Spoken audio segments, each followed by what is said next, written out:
Hey, it's another one. Bet you didn't expect it to happen so soon, so fast, so raw and fast.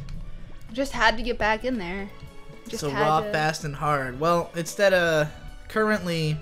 How many more tries do you think this is going to take before I can capture Hitmontop? I have no idea. I haven't paid enough attention to know, like... I think that I can get him this time. Like, I'm barely cognizant of the game as you play it. I will say that watching you play this has made me want to play it myself and make a video about it. But, I'm working on other video games. What about this game has made you want to play it? To talk about it, because it's fucking fascinating. You don't have to play it, though. You just have to watch it. I guess I could watch back the video series and then also watch some people, like, play it well. But I mean... What do you mean? I'm playing it just fine. Well, I mean, like, you know, like some expert tier shit. Like some people who have mastered it. Some speed runs, you know?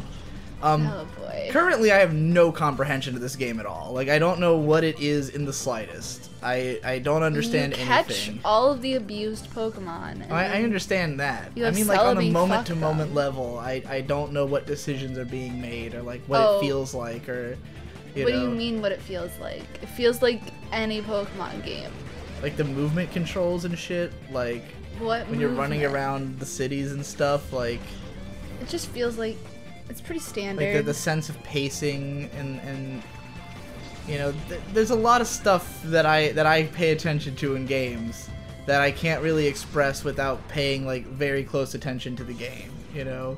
And that's why I keep insisting that this game is so fucking bizarre, because like the pacing of it is super weird because you spend like 90% of your time in battles, which is not really how Pokemon feels, even though it is true in all the Pokemon games, but it doesn't feel as like just bam, bam, bam, bam, bam, battle, battle, battle, battle, battle, you know? True. I guess because there's like a semblance of the idea that something else is going on, even if it's not really, you know?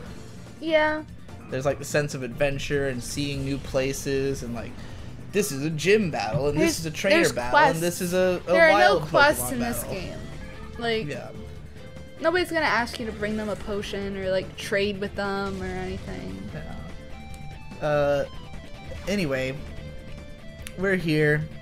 We're here and we're queer. And we're beer. We do have beer. We do have beer.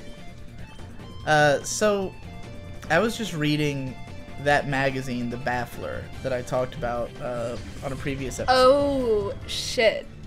And yeah, oh shit indeed, because I was shitting. I know. While I was reading it. It was a pun.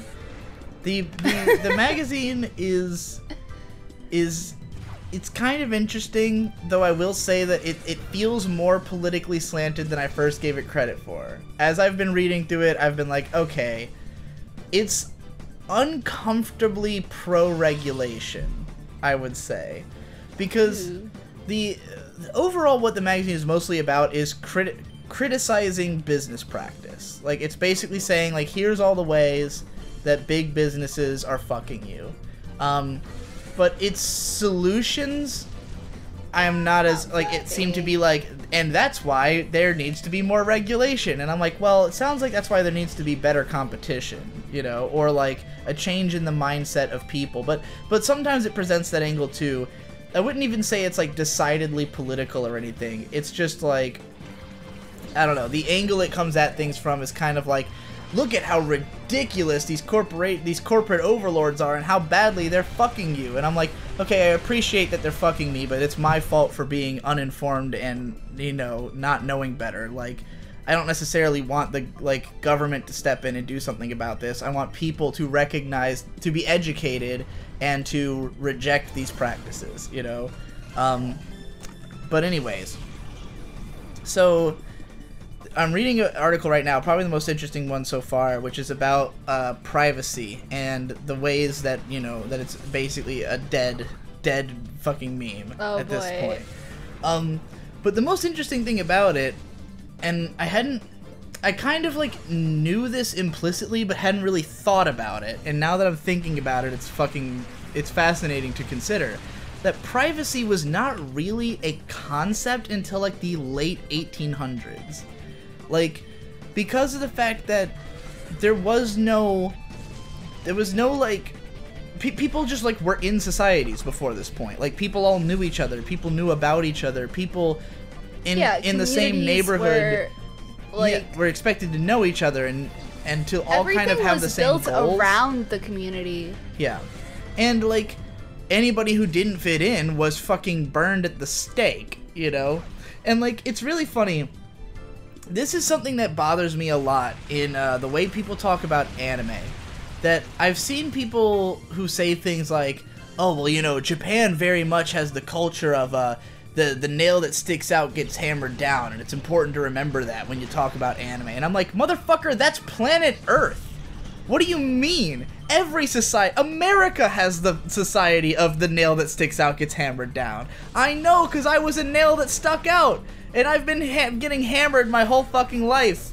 But thankfully, I took the hammer in the form of alcohol and started hammering myself instead and bending myself in a different way. I didn't let myself get hammered in. I hammered myself sideways. Yeah. You like my metaphors? Hammered yourself. Yeah, I like it. So anyway, you know, to me it's like, yeah, no shit they have a culture like that. Every culture is like that. But this is kind of where privacy comes into play, because the people who were first upset about privacy were mostly rich people who were like, hey, why are, like, you know, like, we're trying to go do our thing over here away from the rest of you all, get all these prying eyes out of our business, you know? And the reaction from the populace was like, oh, well, you wouldn't need privacy unless you have something to hide. Now, I want to talk about how, of course I have something to hide. It's myself from you, because you'll kill me for being different, you know? Mm-hmm. Like, society acts like, oh, like, if you're a good person, then you have nothing to hide. Well, define good for me. Because, yeah, I might not be a good person in your eyes, because somebody you doesn't have contribute in the way that they want you to. Right. Like, you're not working a 9 to 5, you're not... Well, if you, let's say I was in, like, a Christian community and I was an atheist. You're corrupting the youth. Right, exactly.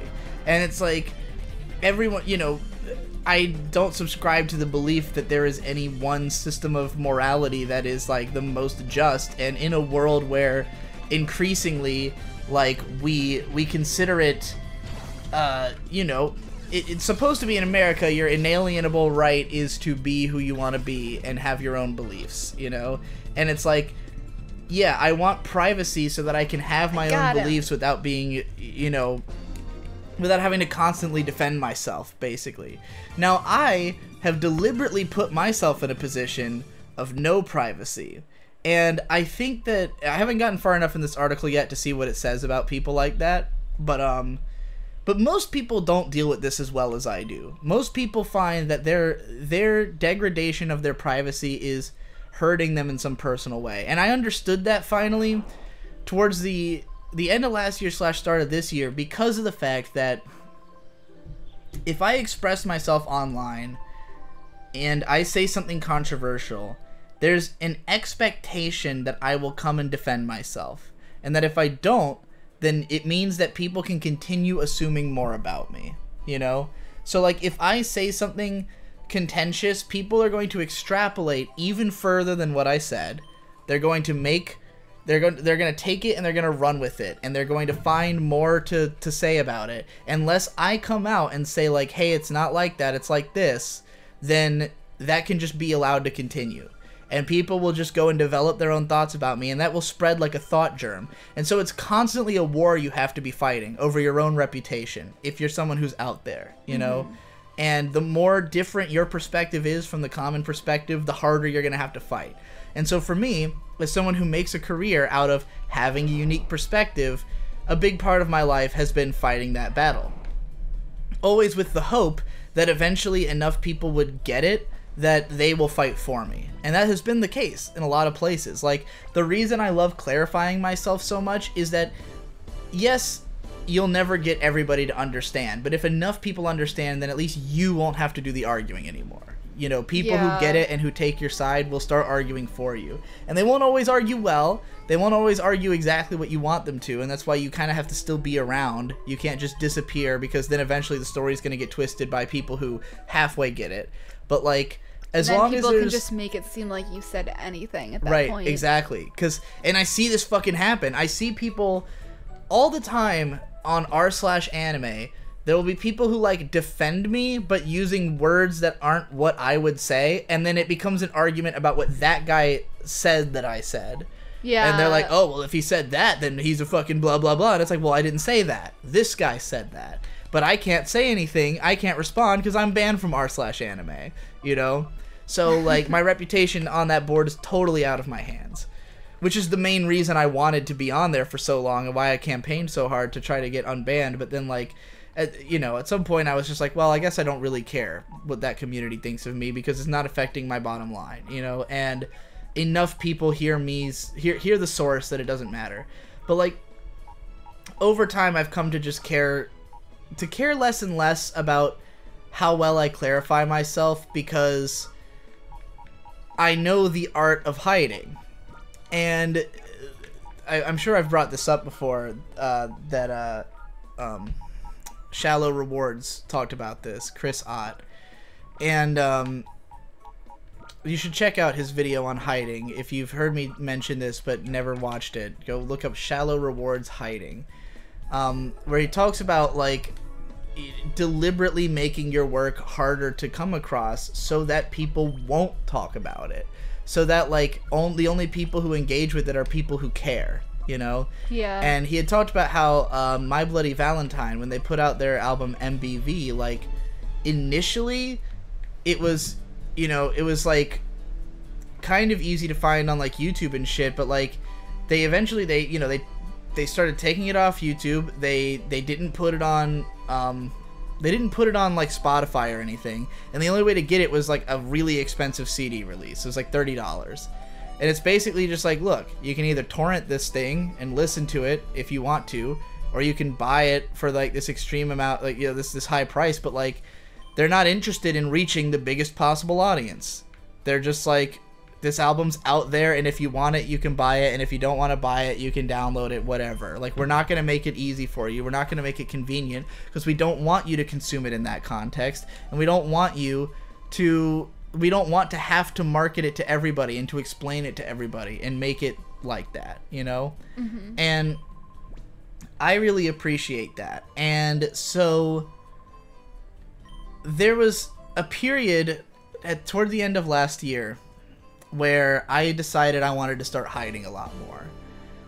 It was when, or maybe the start of this year even, like, just when I got really tired of fighting. I got tired of always having to defend myself. I got tired of always having to make everything clear. And not even in the way that people are thinking, because I know you're probably thinking from all the drama, all that shit. No, I love that stuff. Drama's fun. I'm talking about from my actual fans. From people who love my main channel and don't understand my music. Stuff like that.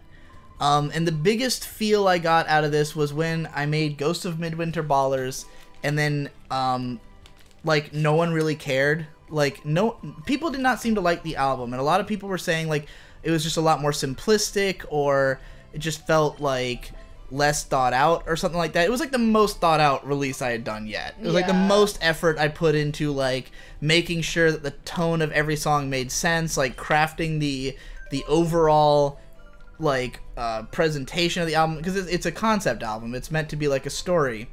And, you know, I ended up making a video explaining it because of the fact that some people were like, we really want to hear you explain it, because, like, you know, I want to appreciate it, but I don't get it. And while I understand that, at the same time, it was just kind of like, this is kind of antithetical to the point. Like, I made this in the hopes that people will understand me through my music, not in the hopes that I would have to, like, write an explanation it's not the same. It's not the same as the meaning. Like, I can't use words to fully convey what the sound of this album means. You're meant to just listen to it and feel it and get something out of it that way. And if you don't, fine. Like, whatever. Don't listen to it. Don't comment on it, you know? Yeah, if you don't get what I'm going for. And I get get frustrated with my fans a lot of the time, specifically for the fact that they're always trying to say like what does or doesn't feel like high effort or low effort or this or that. All of my stuff is like the same amount of thought and the same amount of effort. I've never made anything that's like exceptionally more or less effort than the other things I make, or exceptionally more or less thought or care put into it, because they're all just kind of brain blasts, and some of them are deeper than others, or more engaging than others. Like, you can measure your engagement, as I said in that video, by your own like just how you feel.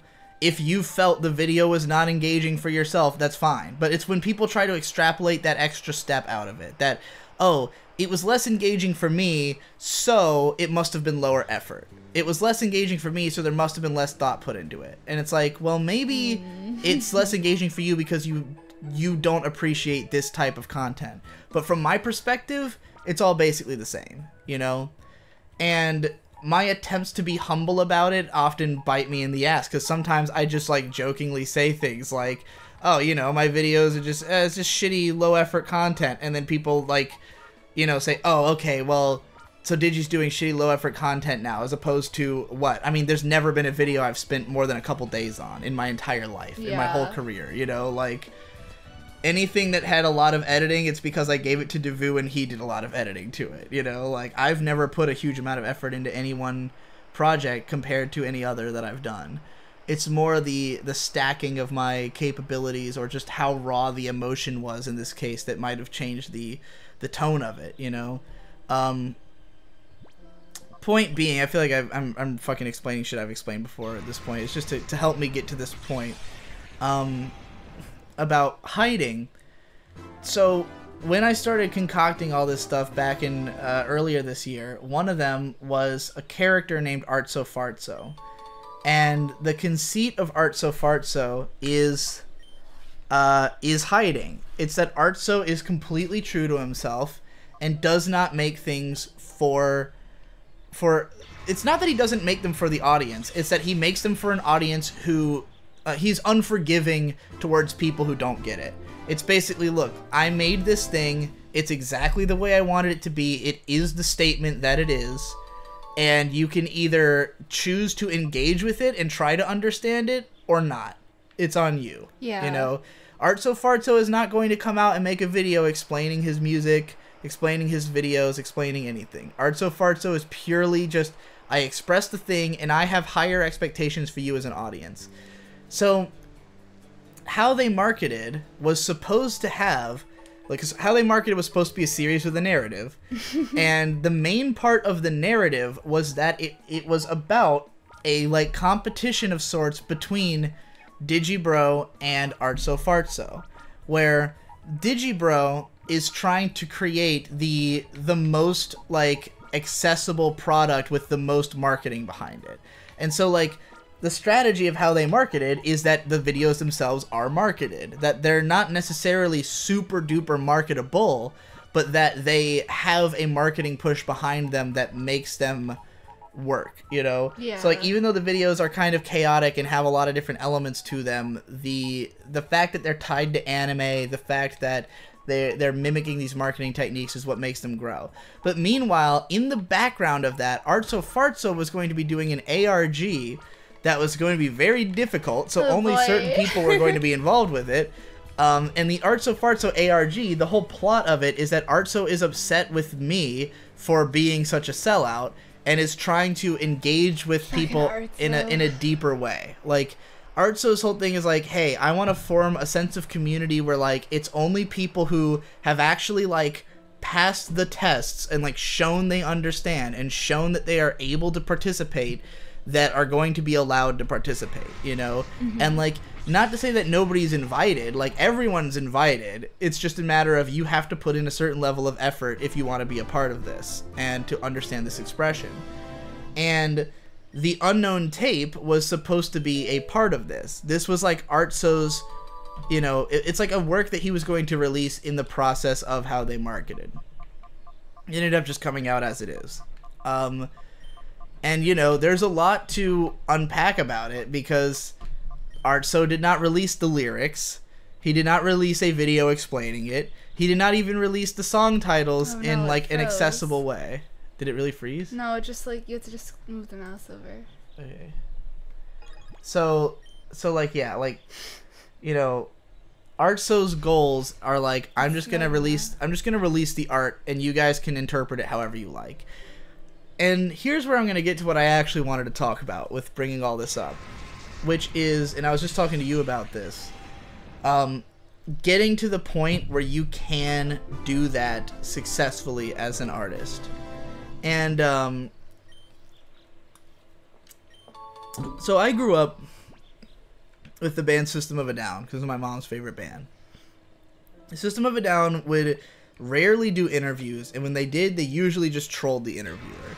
They usually were just total assholes, would just say nonsense, insist that their songs were about nothing and stuff. Like whenever they were asked about like what a song means, they'd be like, we're not saying. Like, you can devise your own meaning. And their lyrics were usually poetic and kind of vague. Like, some of them have pretty fucking obvious messages, like, every time you drop the bomb, you kill the god your child has born. Boom, boom, boom, boom. Like, yeah, I think we know what that song's about, you know? But sometimes it's like, barbarisms by Barbaras with pointed heels. Victorious, victorious kneel. A brand new spanking deal. Marching forward, hypocritic and hypnotic computers. You depend on our protection, yet you feed us lies from the tablecloth.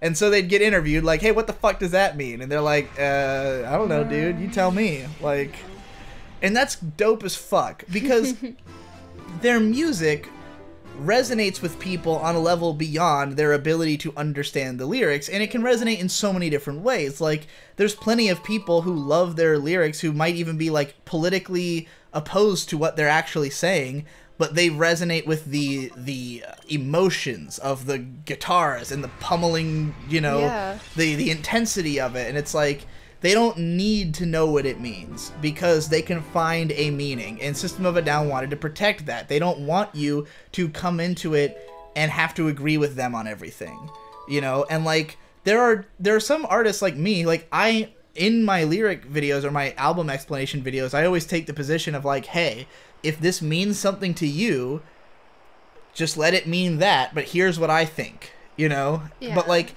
when you explain it, people are going to ultimately try to take, like, they're gonna say, like, if someone asks, well, what did he mean by this? And I've given an explanation, that's what's gonna be the answer. And it's like, I don't necessarily prefer that. Like, I don't want everybody to just use my meaning. I want you to have your own meaning. I want you to try to think of something that you think it means, you know? Think like, for yourself.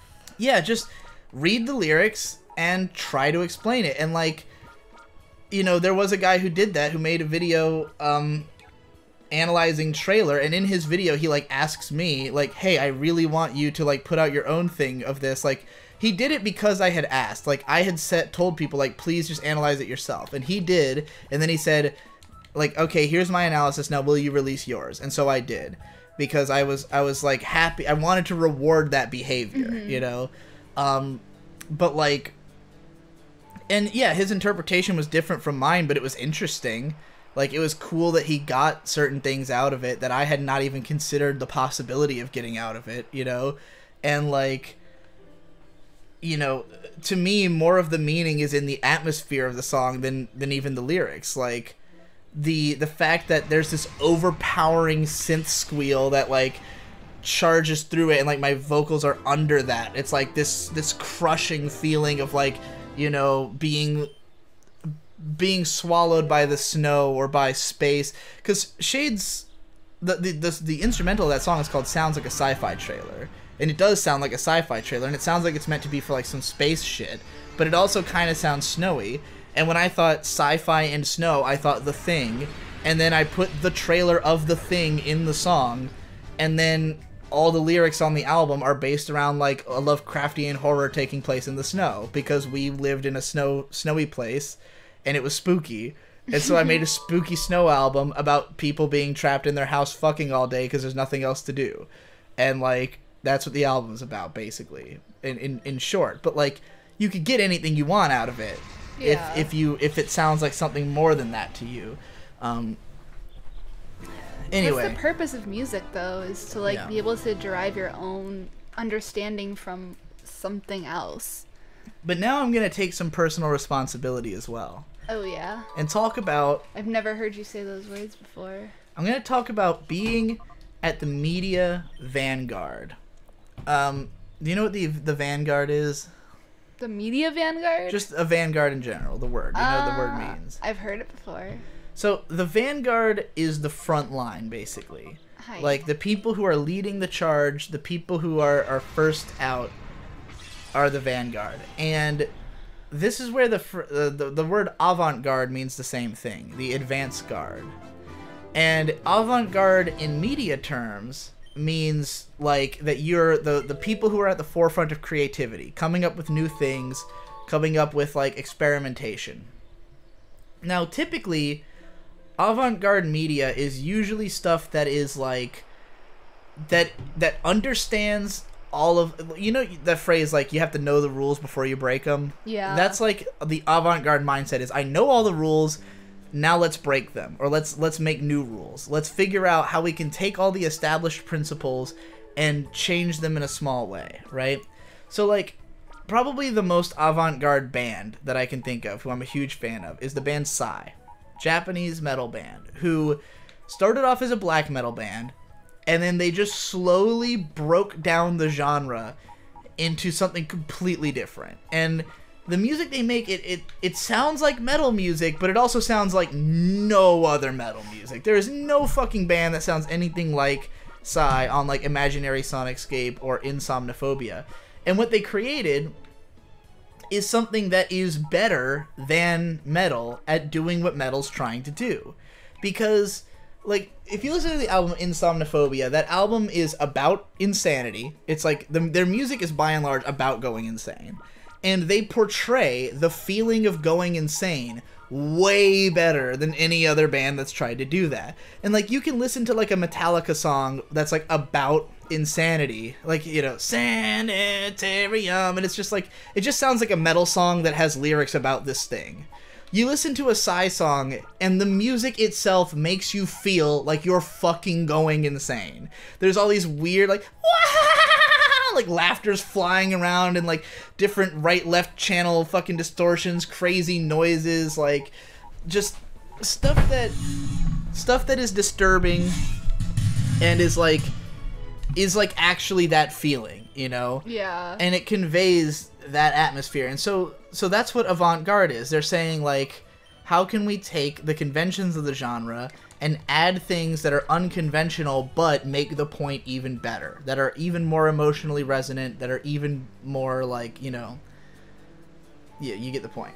So I've always been a huge fan of avant-garde media, stuff that is trying to break convention. I'm not a fan of genre media in general. Like, anything that can be easily classified into a genre to me is immediately boring. Because it's like, well, that means there must be 1,000 of them, you know? Like, Yeah. if you look at something and you immediately say, oh, this is pop. this is a JRPG, or like, this is black metal, it's just like, okay, well, that means that there had to be enough of it that you could easily say that. But if you look at something and all you could come up with is that it's avant-garde, that means that it's not anything. It's not like anything else. It's just its own thing, you know? What about things that are being avant-garde for just to be weird? I mean, I would say that there's a difference between being avant-garde and being experimental. Yeah. I think that being experimental is more like, let's just fuck around with things and see what happens. Whereas being avant-garde is more like about deliberately making progress in something. Like, my music is mostly experimental music. That's the main tag I have on my Bandcamp. Like, any of my albums, the first tag is experimental. And it's because my mindset towards making music is not, let me make a pop song except that it has even more of this in it. It's like, I'm just gonna fucking throw together something and see how it sounds, and if I like it, I'll release it, you know? Like, it's nothing I make is deliberately avant-garde in that sense. So I guess I would say that, like, I mean, you can make something that's avant-garde and bad, and you can make something that's experimental and good, but, like, I just see it as, like a lot of people consider Pink Floyd to be an experimental band, because, like, some people will call it prog, and prog rock is kind of like, it's kind of related to these things, but prog is more just about, like, non-conventional song structures and time signatures. So, like, prog almost all sounds the same, because it's just about, like, making a 9-minute song where everything's in you know, 13:9 time signature or whatever. Like, you know, it's just like this. Ironically, in spite of being called progressive, most of it sounds like the 70s. Yeah. But experimental music will always be something new, because the whole point is that it's an experiment. We don't know what it's going to come out like. When Pink Floyd puts the sound of a bunch of clocks going off at the start of the song Time, that is experimental, you know? And a lot of what the band Psy does is also experimental. They'll throw in, like, random breaks to orchestral music out of nowhere just because, you know? But then there's other elements that I would consider more avant-garde, where it's like, we're just taking metal and tweaking it a little bit, and it's not like something wholly new for the sake of itself. There's, like, a thought behind it, you know? Like, what if we changed the rules a little bit and made it better? So both of them, both avant-garde and experimental, is the stuff I like. You know, a lot of what I listen to or consume is just experimental, not necessarily, like, gonna change the way you think about the medium. It's just a fun thing that is neat to think about, that it's possible. So to be at the... Here's sort of what I wanted to talk about, is that when you are being highly experimental, or when you are being highly avant-garde, then it's more about the prestige and newness is what's most important. People who admire something for being avant-garde or for being experimental, they're admiring the fact that you have given them new knowledge that didn't exist before. Yeah. And when you're doing that, you don't have to appeal to a huge audience, because the few people who will appreciate it will super appreciate it, because they're probably fucking really jaded. You know? Yeah. Like, if you're somebody who's seeking out exclusively experimental and avant-garde stuff, that means that you just think everything sounds the same. You're tired of hearing the same shit. You're tired of all, like, you're tired of genre because you've already seen 100 things in that genre and you're just bored of it. So you want something that makes you go, wow, that was nothing like that genre. Right. A perfect example of this, there's so the Needle Drop, Anthony Fantano, he has a website, the needledrop.com, and the website is co-run by this other dude who at the end of each year will do his own, like, top 10 albums of the year. And basically, his top 10 albums will just be whatever was the most experimental, most avant-garde shit of the year. Because that's all he's looking for. It's just, like, shit you ain't never heard before. And a lot of it I can't fucking stand. Like, I'll listen to all of them, and there might be, like, one or two that I'm like, wow, that was cool, you know? Like Dean Blunt or fucking Kel Valhall.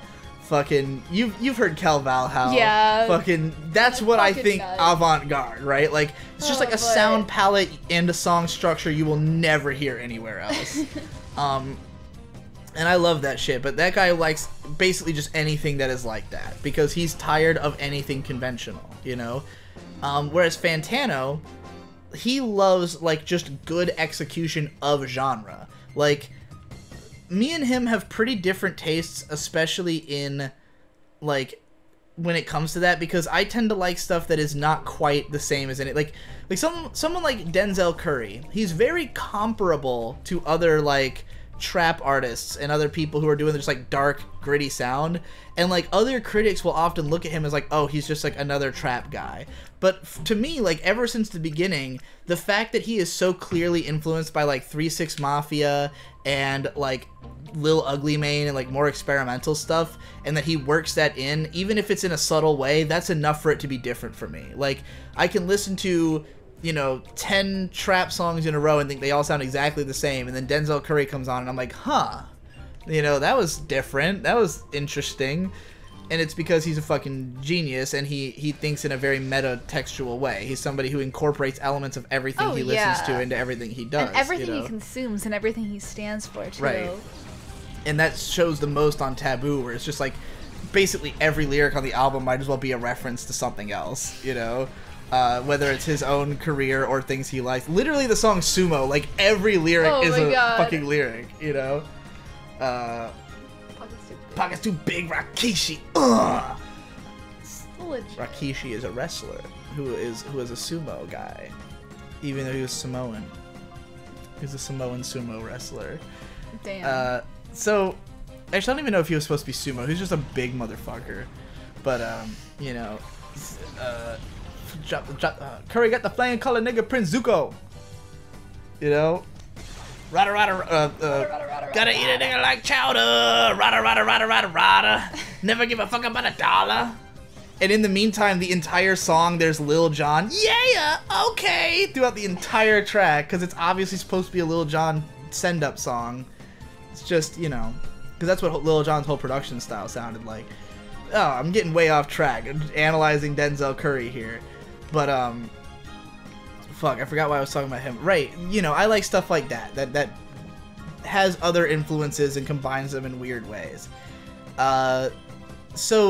But Fantano will often like something that's just like pure hip hop, just done exceptionally well, like an artist like Ka or Billy Woods or something like that. And I listen to that stuff and I'm like, yeah, that's a good hip hop album. Don't care. Like, it doesn't offer me anything other than it's a hip hop album. Like, I want to hear people combining weird, different influences. You know, that's why I like my own music, because it's got all these influences from stuff outside of hip-hop that I'm bringing into it. And it's not just, like, other forms of music, but also, like, anime references and fucking Hunter S. Thompson and, like, you know, whatever else I like. Fucking Pokemon. Chrono Trigger. I guess Chrono Trigger's been a pretty big influence on music in general. The song I'm Mortal was inspired by me listening to it and thinking, this kind of sounds like that song from Chrono Trigger, and then the lyrics were based around me thinking about Chrono Trigger. You can't tell that from the lyrics themselves, because they have nothing to do with it, but that song was spawned from me thinking about Chrono Trigger. So yeah, that's the kind of stuff I like. Well, here's what I'm trying to get to. So, avant-garde media, that's the power of it, is it's something new, it's something impressive, but only a few people are going to get it. So, if you want those people to really care, it has to be like really exceptionally new or really exceptionally well done experimentation. So, let's say you experiment a little less. Well, you're not going to impress the people at the advanced guard as much, but if it's a little more understandable, then the people who are not as far as that are going to get it. And this is kind of the boogie pop dichotomy, right, that I'm always talking about. Oh, that, yeah. like, you can get super weird and super boogie, but it's not quite the same, because boogie and pop are not inherently quality determinants. Like, you can make something that is extremely pop sensible, and it can be shit and everyone hates it, like Nickelback, you know? And you can make something that's extremely boogie, and people just are like, well, this is too, like, nobody cares, because, like, the new Storyteller, like, it's just a guy in his basement making fucking weird Gumby videos 5 times a day, every day, you know, like, nobody's watching it. So, like, there's the boogie pop dichotomy, but then there's also the dichotomy between doing something avant-garde and doing it exceptionally well. And I think that the further you get from doing something new, the more it's important that you do it well. So I am primarily a YouTuber, right? More than anything, I make YouTube videos. And even the other things I make become YouTube videos. Everything revolves around YouTube. Yeah, everything I do revolves around YouTube, because it is the only place where I am capable of doing things that are just the right combination of avant-garde and traditionally done well, that it appeals to enough people for me to make a profit off of it. So my music is often very experimental and kind of avant-garde, but not new enough for people to really give a fuck, right? Because, like, the people who are into like really experimental music, they're not gonna like my shit. It's not because I don't know enough. I don't know enough about music creation to make something that is legitimately avant-garde. My stuff sounds weird, mostly just because, and this was a discussion that happened in my, God fucking damn it, the stupid, you didn't even do anything. I did hit this. Oh, well, anyways, there was a discussion in my, Discord the other day, I think it was Krayley, who was talking about how he considers me, like, we were discussing whether or not I was more avant-garde or more of an outsider artist. And he was saying, like, I think Digi is more of an outsider artist because, like, it's more, the reason his stuff seems so different is more because he's self-taught than it is because he knows the rules and is breaking them. And I would say that's definitely true in music. Like, in music, my music sounds different because I don't know what I'm doing. But, like, because of the fact that I have such a distinctive voice and I have such distinct influences, it means my music can still be enjoyable in spite of the fact that it's not well made. But it's not avant-garde. It's not me having such a strong grasp of how to make music that I can do something really out there, the way that like 1-0-Tricks Point Never is. Like, who people, you know, people who are into experimental music absolutely love that guy. My stuff is more like fucking around and trying to make something that sounds weird enough to be cool. But it more appeals to people who probably haven't heard tons of experimental avant-garde music, because it's more like Baby's intro to, you know? Yeah. That kind of shit. Yeah. And, like, that's why someone like Rain Snow Hail in my Discord, like, hears the Unknown Tape and is like, oh, this is basically I Found Gross Beat, the album, you know? Because he sees through how the songs were actually crafted, which is, by and large, throw Gross Beat on something, you know? So like, yeah, so for people who are into avant-garde music, they're not going to be impressed with my music. Now, as a YouTuber, I would say that I have done work that is more avant-garde, because I understand the rules and how to produce YouTube videos perfectly. I know everything about how to make a YouTube video. So if I make a YouTube video that has, like, a really unique angle or properties to it, then I would say that is more me being avant-garde. Now, I'm not avant-garde all the time or even often necessarily, but I have made some avant-garde YouTube videos, I would say.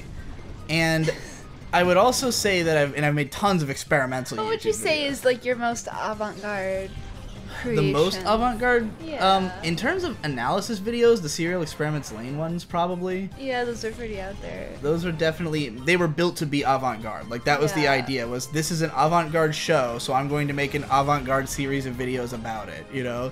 And there's definitely no other set of YouTube reviews that is like those.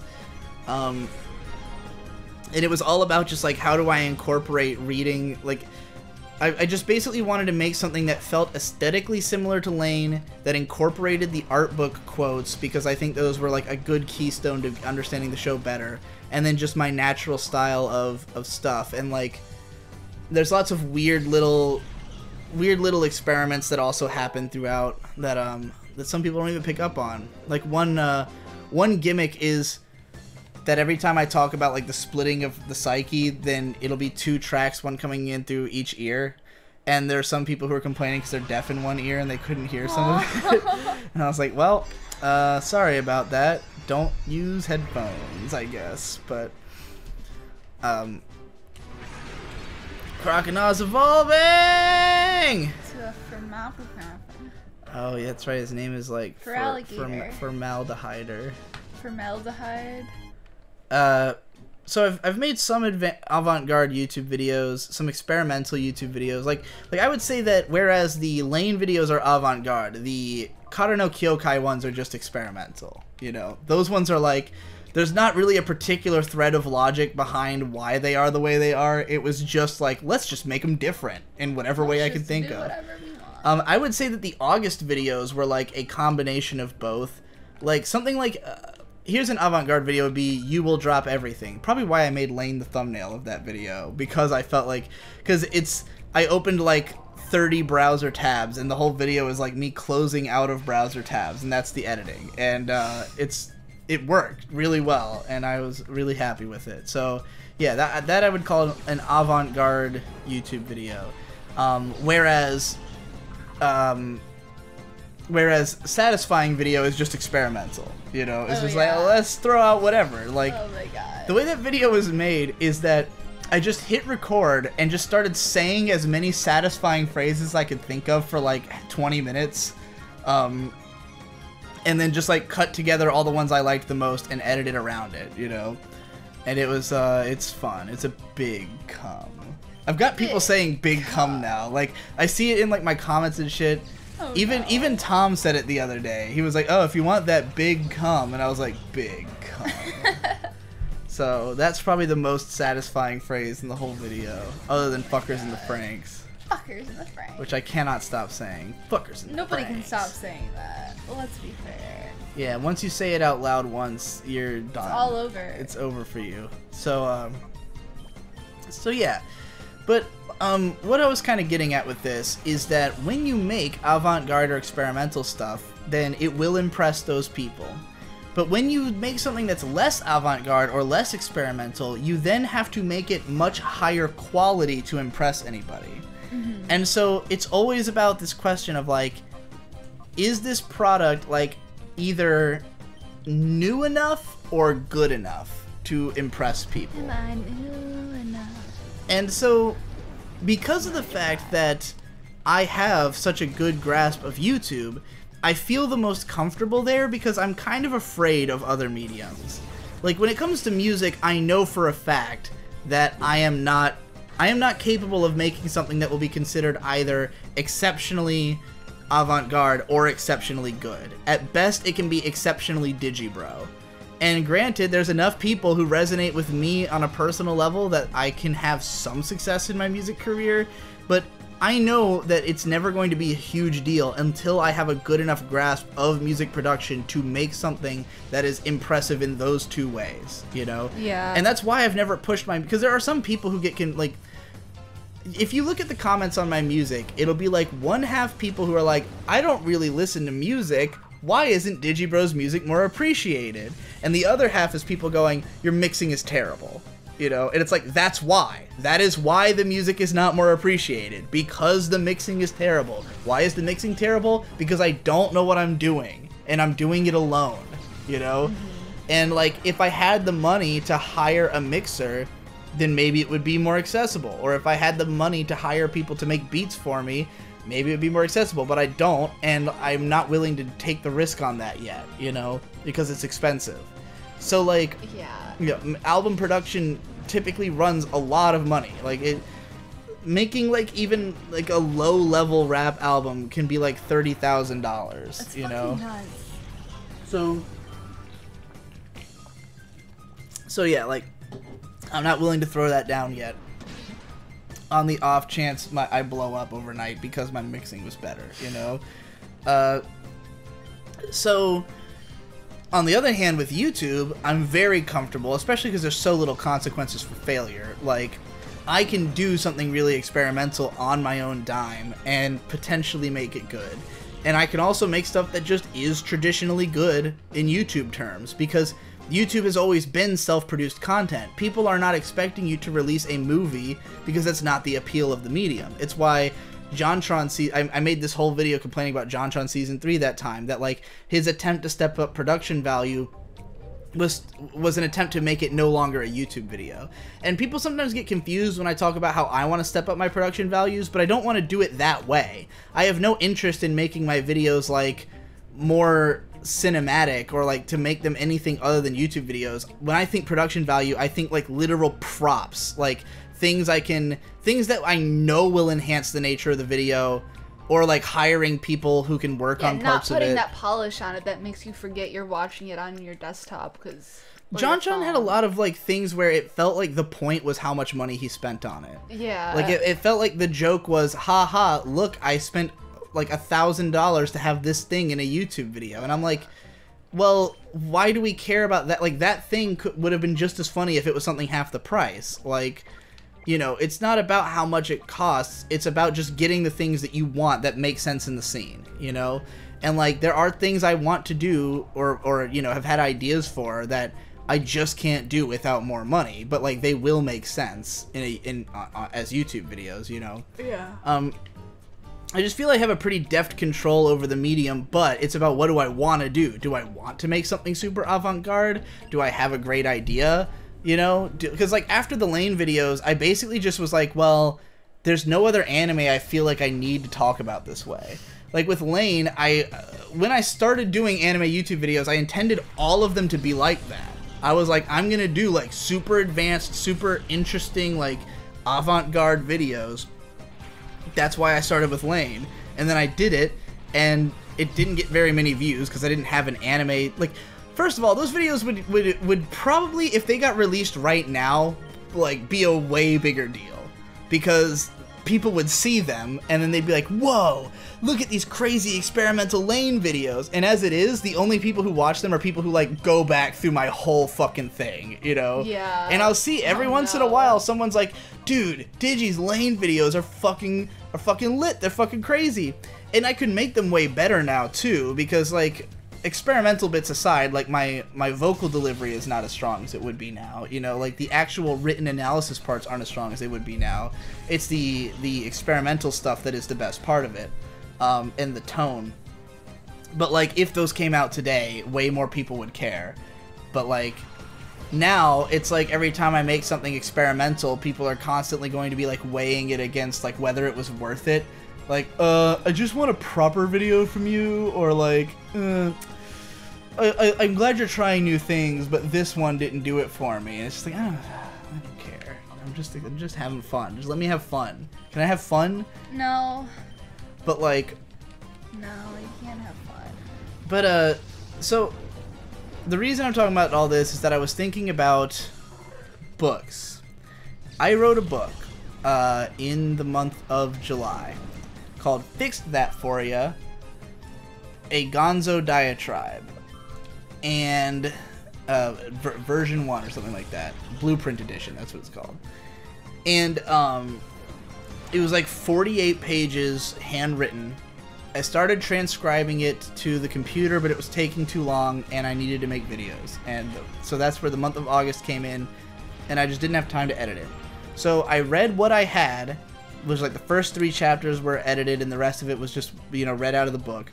And I released it to my patrons as an audiobook.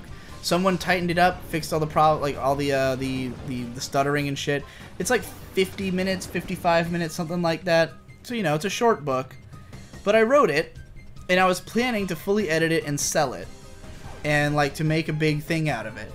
But I'm kind of afraid because the world of books, I can't be avant-garde in yet.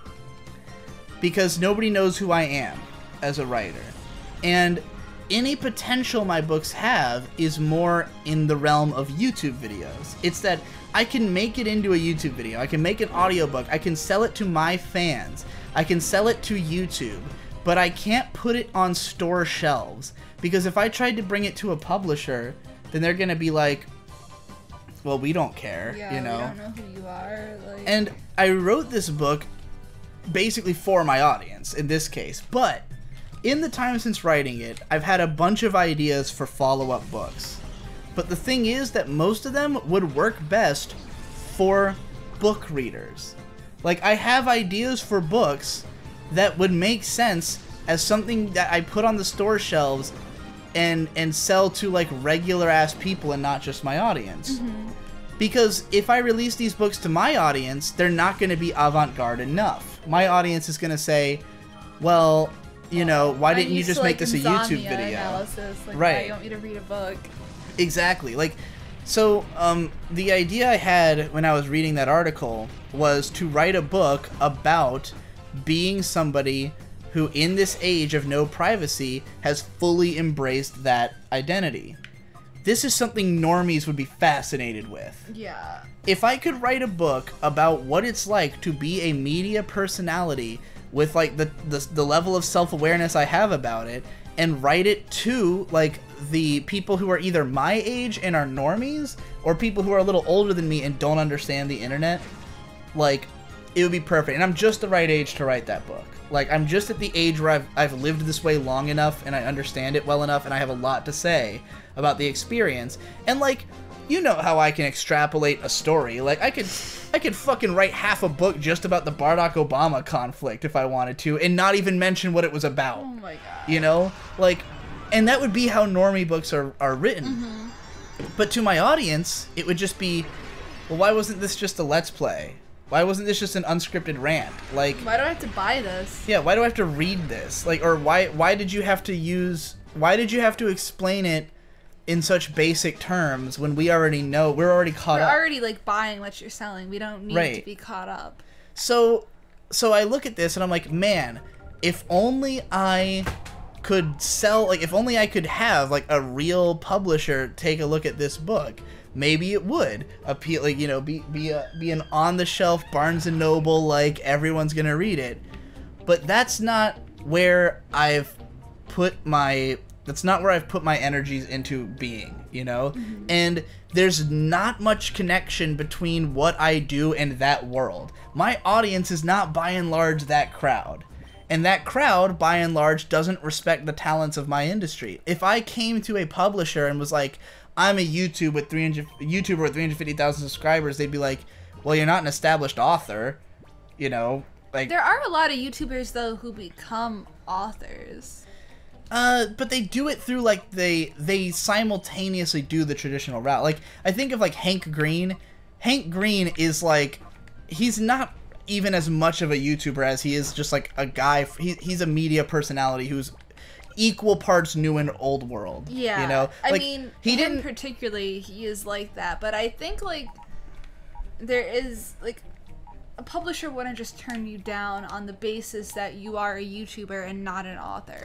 I'm not saying they would turn me down on that basis. I'm saying that me being a YouTuber would not offer me any unique benefits to that situation. No, that's true. Like, there was a time, like, when Maddox got his book, first of all, I mean, he wrote a website, so a book is not that different, but, like, it was because the web was becoming a big deal, and he was, like, the first popular website author, so, like, book people came to him like, hey, you're the new hotness, do something for us for this old world media, and it was a big hit because it was a good book, you know, and they marketed it well, and, like, you know, it was given the full love and attention it deserved, and it was because they valued internet popularity. They don't anymore. The publishing industry has already banked on enough people who failed at that.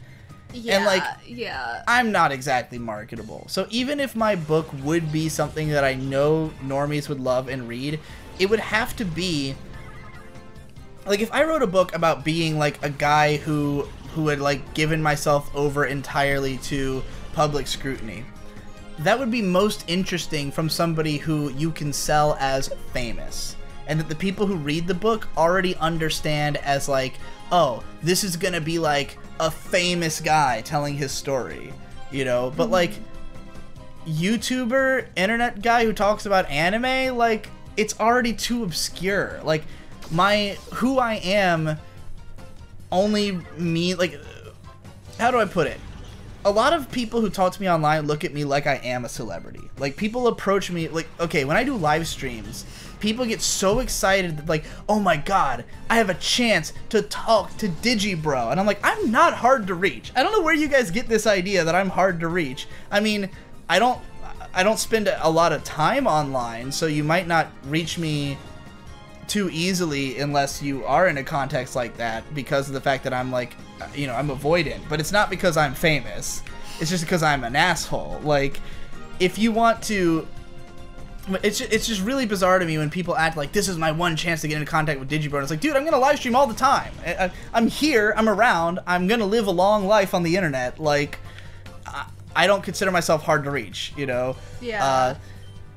So like, yeah, it's funny in that regard, because anyone outside of that circle of people who understand the relevance of a big anime YouTuber, I'm nobody, you know? Outside of, oh, I understand that you can be a YouTuber who talks about anime and be considered someone whose opinion has any worth to anybody. If you don't get that basic premise, I sound like nobody. You know, which is why there's so many people who laugh at the concept of, like, e-celebrities or the idea of me as a celebrity, because I'm only a celebrity to people who consider me a celebrity, you know? Yeah. Are you, like, is this blocking your view? No. Okay. So, like, So I know I couldn't just write a book on the basis of my celebrity. It would have to be something that uniquely appealed to people who read books. And, like, I don't think I have that power because it's not something I've trained at. It's not something I don't, you know, I don't have my fingers on the pulse of books. I can't be I both can't be avant-garde and I can't be the best, you know? So, like, even if I think that I have a lot of potential to write a book that a lot of people would be interested in and care about, how do you break in? How do you get your name out there unless you make something that is either the best or the most new, you know? And, like, something like that book Pachinko that you were reading, like, it's obvious that that book is successful because it's about the Korean experience in Japan in this time period. That is something new. Nobody's addressed that. There hasn't you know? really been a lot of writing about that, so it's like this Right. brand new perspective that people can have, and like Yeah. they can use that perspective to kind of analyze all of that history. So in a way, it's not even that important if the story, if like she's a great writer, if the story is super interesting or not. It's the content of it. You know, if they're a great writer even matters. Yeah. Because I don't think, like, for a lot of bestsellers, like, the people that are reading those books, like, really care how well written it is. Because, like, fucking 50 Shades of Grey is, like, one of the best-selling books it's the worst written book I've ever seen in my life. But it is a new perspective. It's, like, this... Yeah. Like... Well, new if you're a fucking normie. But Yeah. yeah, and so, like... So, I find myself in this position where... We're starting up this new channel, I Am Games. Me and Tom. It's been launched. People know about it. It's been advertised on the main channel now. Everybody knows about I Am Games. And I Am Games has a predicament. Because as a brand new channel doing reviews about games, which is a very saturated market, there's basically 3 routes that you can go where you could be successful. Route number 1 is that you just rely purely on YouTube algorithm. That would be what most, like, okay, if you were to go and search right now, Nintendo Online, because we consider doing Nintendo Switch Online. Nintendo Switch Online is kind of it was the big news story of the last couple days, because Nintendo finally rolled out their paid online thing after like a year of having free online. And they had said they were going to do this, but now that it's actually happened, people are pissed off. And we were talking about, like, hey, this is a relevant thing. What if we did a video about it? And so I looked it up, and of course there's already a bunch of videos about it, and they're all just guy in front of camera talking about it for somehow an absurd length of time, like 12 to 20 minute videos just talking about this thing, when there's no fucking conceivable way there's that much to say about it. These are the people... in most of the cases it hasn't even been released, or if it has, Yeah. they've had like 10 minutes of experience And with it. like, I mean, you can say, here's the 5 sentences you need to say about it. It's fucked up that they had it free for so long and then changed it, and that's why people are mad. It shouldn't have to cost anything because it's all peer-to-peer anyways. It's not run through servers. No, that's it. That's all you need to say. Yeah, that's the whole story. Like, you can extrapolate from that a few other things, but like in terms of relevant points, not a whole lot. You know, even if I did write a video about it, it would be like 3 minutes long and it would incorporate things other than this issue, you know? Like me ranting about why the fuck haven't they just made, like, if they need money so badly, why don't they just make Melee HD, you know? Mm-hmm. And that would be my extrapolations. But these people have made long-ass videos. These are the people who are taking the game the algorithm route. Talk about a relevant thing for as long as you can. People will click on it because they care about the thing. It has nothing to do with you as a YouTuber. And this is a way that you can get a lot of ad rev success, but you can also easily lose it all because people don't care about you as an individual. These people can't have successful Patreons. They have to rely on ad rev. And so as soon as they get demonetized, they suffer. And these are the people who complain the most about YouTube changes and who people always call like whiny crybabies because they're like, who cares? Like, we don't respect you. Like, I don't care that you're not getting paid money. Like, your videos suck. You only make money. Like, your ability to continue doing this is not valuable to me because you are just the end point on when I typed in thing I was searching for, you're what came up, you know? Yeah. So that's a route I never want to go, because that's a route where people don't care about you. And granted, part of why we did Spider-Man first was because we were trying to kind of tick all the boxes I'm about to describe. So, or at least the first two. So the second way to get successful is to just be the best at doing something. So you can be a standard reviewer, but be the best standard reviewer. And part of being the best is also being the fastest. Because yes, there's simultaneously the worth in saying it as fast as possible as well as saying it as well as possible. And if you can be like really good and really fast, then you're the best of both worlds. So that's kind of where we were trying to sit IM Games initially for growth, is like, let's try to find something that is super relevant so we have that algorithmic potential and we're super fast so that, like, you know, we're on top of the game right away, but we're not sacrificing quality in the process. We're going to say as much as we feasibly can, as fast as we feasibly can. So that's why we did the Spider-Man videos within like 2 or 3 days of the game coming out. We played it all the way through, concocted like the most nuanced take we could, and because I'm a fucking fast-ass writer, I was able to do it, you know? And I was like, this is what's going to be our power. Just rely on my talent as a speed writer and being able to analyze things fairly well. So that's method 2. Now, here's the thing. Being in between those two is difficult, because if you're just going to be algorithm guy, then all that matters is just talk about everything relevant. Every single thing. If it's relevant, talk about it. But if you want to be good, then you have to have something to say. And that's why we didn't make a video about Nintendo Online, because it wouldn't be good. It would be good for the algorithm, but it wouldn't be a good video. So the audience isn't going to care, and they're not going to want to buy our t-shirts. They're not going to want to be patrons. So they're especially not going to want to be patrons. Right. You would only patron somebody if you liked what they had to say and you liked that perspective. Exactly. Like, a lot of those people that rely solely on algorithm don't rely on a fan base that cares about them.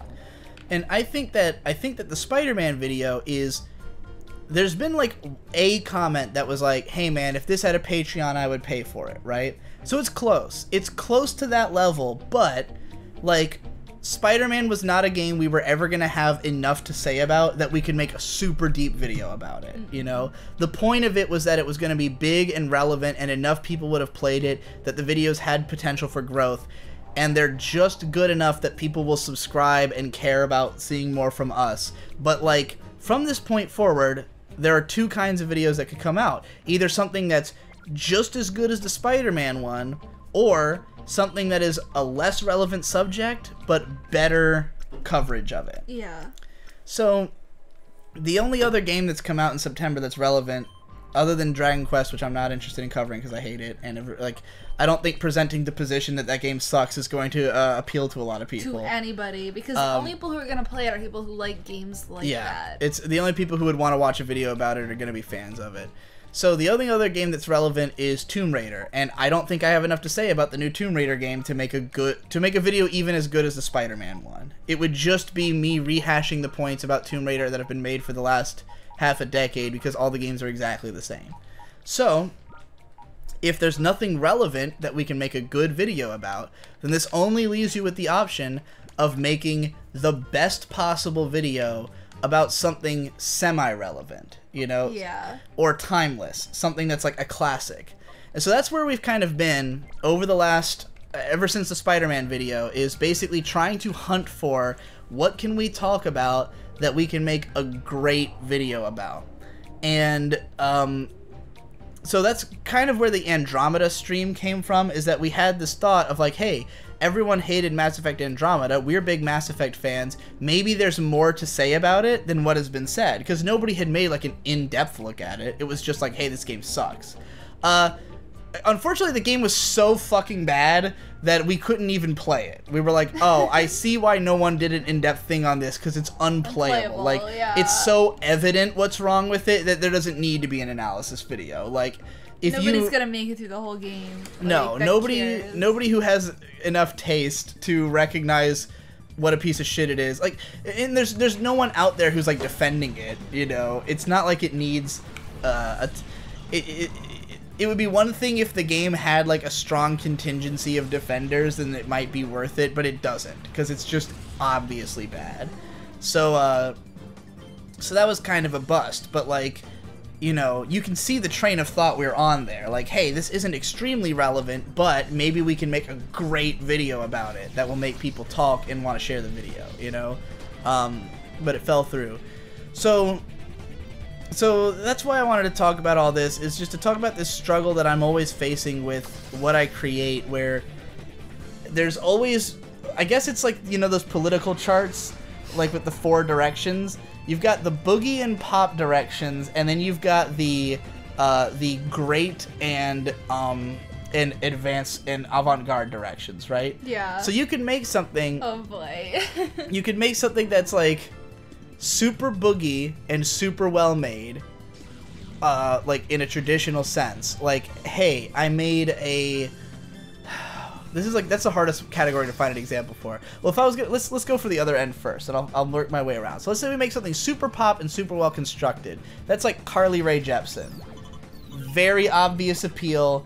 Anybody can appreciate it, but it's so well made that even snobs like it, right? Yeah. You know,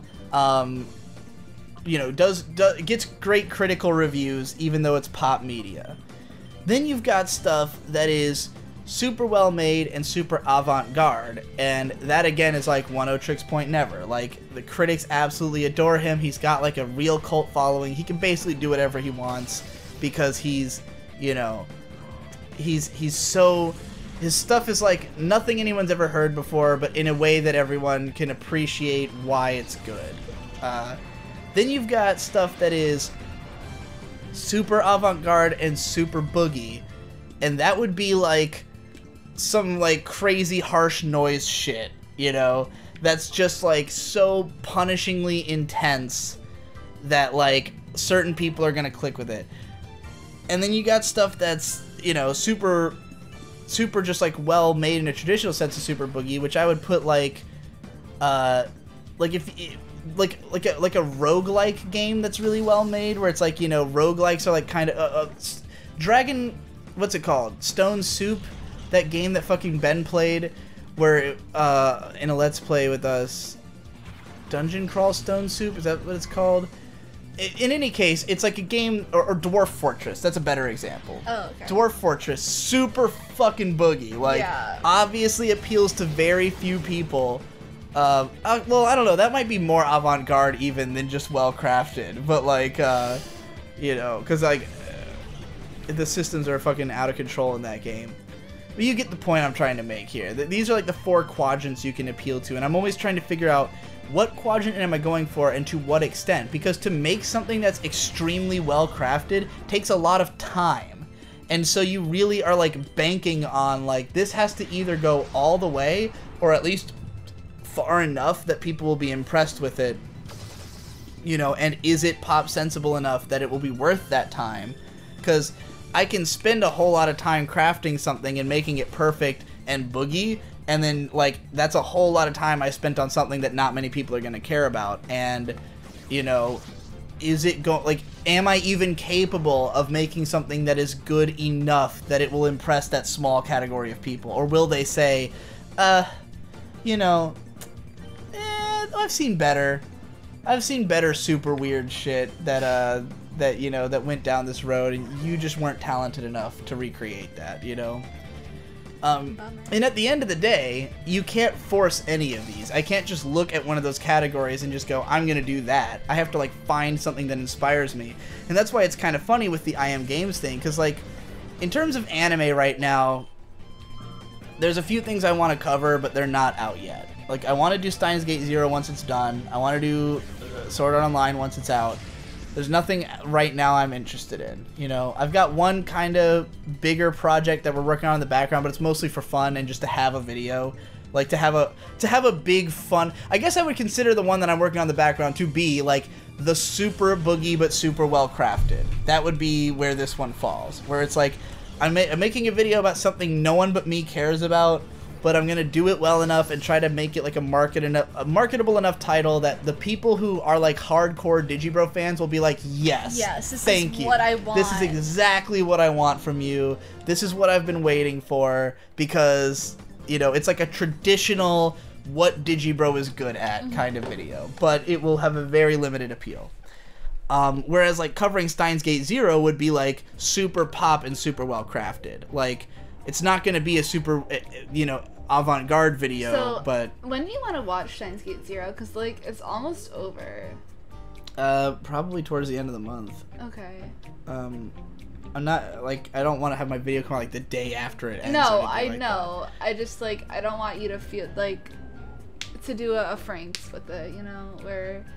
it would have been a bigger video. Oh, or a no, bigger I'm deal. gonna make sure it comes out like early September or early October. You know, at like we'll say my projected date will be like October 10th or something like that. You know, like somewhere in that range. You know, within the relevance period of the show, but I want it to be a big, well thought out analysis. You know, yeah, not just like something thrown together. But yeah, so those are the two things I'm working on right now. And then with the games channel, it's like, well, I want to make something that will be like, if I can't make something that's like the Spider-Man video, because there's nothing to talk about that's like that, then let's try to make something that's even better in terms of analysis, but it's ultimately going to have to be less relevant, because there's nothing super relevant right now to talk about, you know? So it's like a question of, the more irrelevant the thing is, the better the video has to be. So, like, if we're talking about a game that came out 2 years ago, and maybe I can make a kind of in-depth video about it, or, like, explore one point. Like, okay, Nier Automata, right? Not super relevant, but people are still kind of thirsty for videos about it. So if I made a video about Nier Automata, I don't have to go and make an hour-and-a-half long super in-depth analysis video. I just gotta talk about it from a unique perspective, or say something new that people haven't already heard, you know? So if I wanted to make a video about Nier, I'd probably play through the game, watch everybody else's video, see if I have anything unique to say about it, and then be like, cool, here's my take on Nier that's not like anybody else's. If I were to cover, say, a 25-year-old JRPG, then it's like, okay, well, this is super irrelevant, even if it's a classic. So I have to make something that everyone who even cares about this game will guaranteed like. So that means it has to be an hour-and-a-half long analysis, or something like that. It has to be like, man, this guy, finally, after 20 years, somebody just said everything. And it has to be like, there'll never need to be another video about this game again, you know? Yeah. Like, that's the level it would have to be on. So somewhere between those two extremes is what I have to do if I want to make something for the I Am Games channel in between relevant things coming out. So there you go. People always tell me that some of their favorite stuff from me is when I talk about like YouTube strategy and like my approach as a creator. This is the most in-depth YouTube strategizing I can possibly give you. It's like how to maintain, how to make things relevant. Because I talked about in Failing as Fast as Possible my whole waves metaphor of like surfing the big wave. But you can only surf a big wave if there's a big wave. If there's no big wave, you have to make a big wave. And the way you make a big wave is by making something that is in itself impressive content. Something that, like, if there's no show that is so popular that you have to talk about it, you have to make something that is in itself a popular show that people will talk about. So, like, in terms of making analysis videos, that means making a Mr. Plinkett review. That means making the Mass Effect 3 Tasteful Understated Nerd Rage rant, which we just rewatched over dinner, you know? Like, that's something that makes waves. And granted, that one was also riding a big wave, but, like, I think the game had probably been out for a while by the time he made that video, so it wasn't like it was at the crest of the wave, you know? But he reignited the wave by making the ultimate video about it. So yeah, which one am I gonna do? What approach will I take? What game will I talk about? That's all for you to learn in the future, because I've been switching gears so much that you can't possibly tell what gear I'm going to choose. But the gears are turning. We'll say that much. Indeed. The gears are definitely turning. In this game, there's like a plot line where there's like the gears that are operating the Pokemon Colosseum, and somebody goes in and pulls a gear out. Do you remember this? No. And the guy's like singing, "The gears are always turning." I don't remember that. But yeah, if you watched the game, you would have known. But I told you I've been paying no attention. I just talk and I look in every direction. I know. It's great. You have anything you wanted to talk about on this episode? Because I have another topic after this. What is your topic? Because the only thing I would talk about is like the differences between Millennial and Gen Y. Oh yeah, let's get which into is that. something that we were talking about today.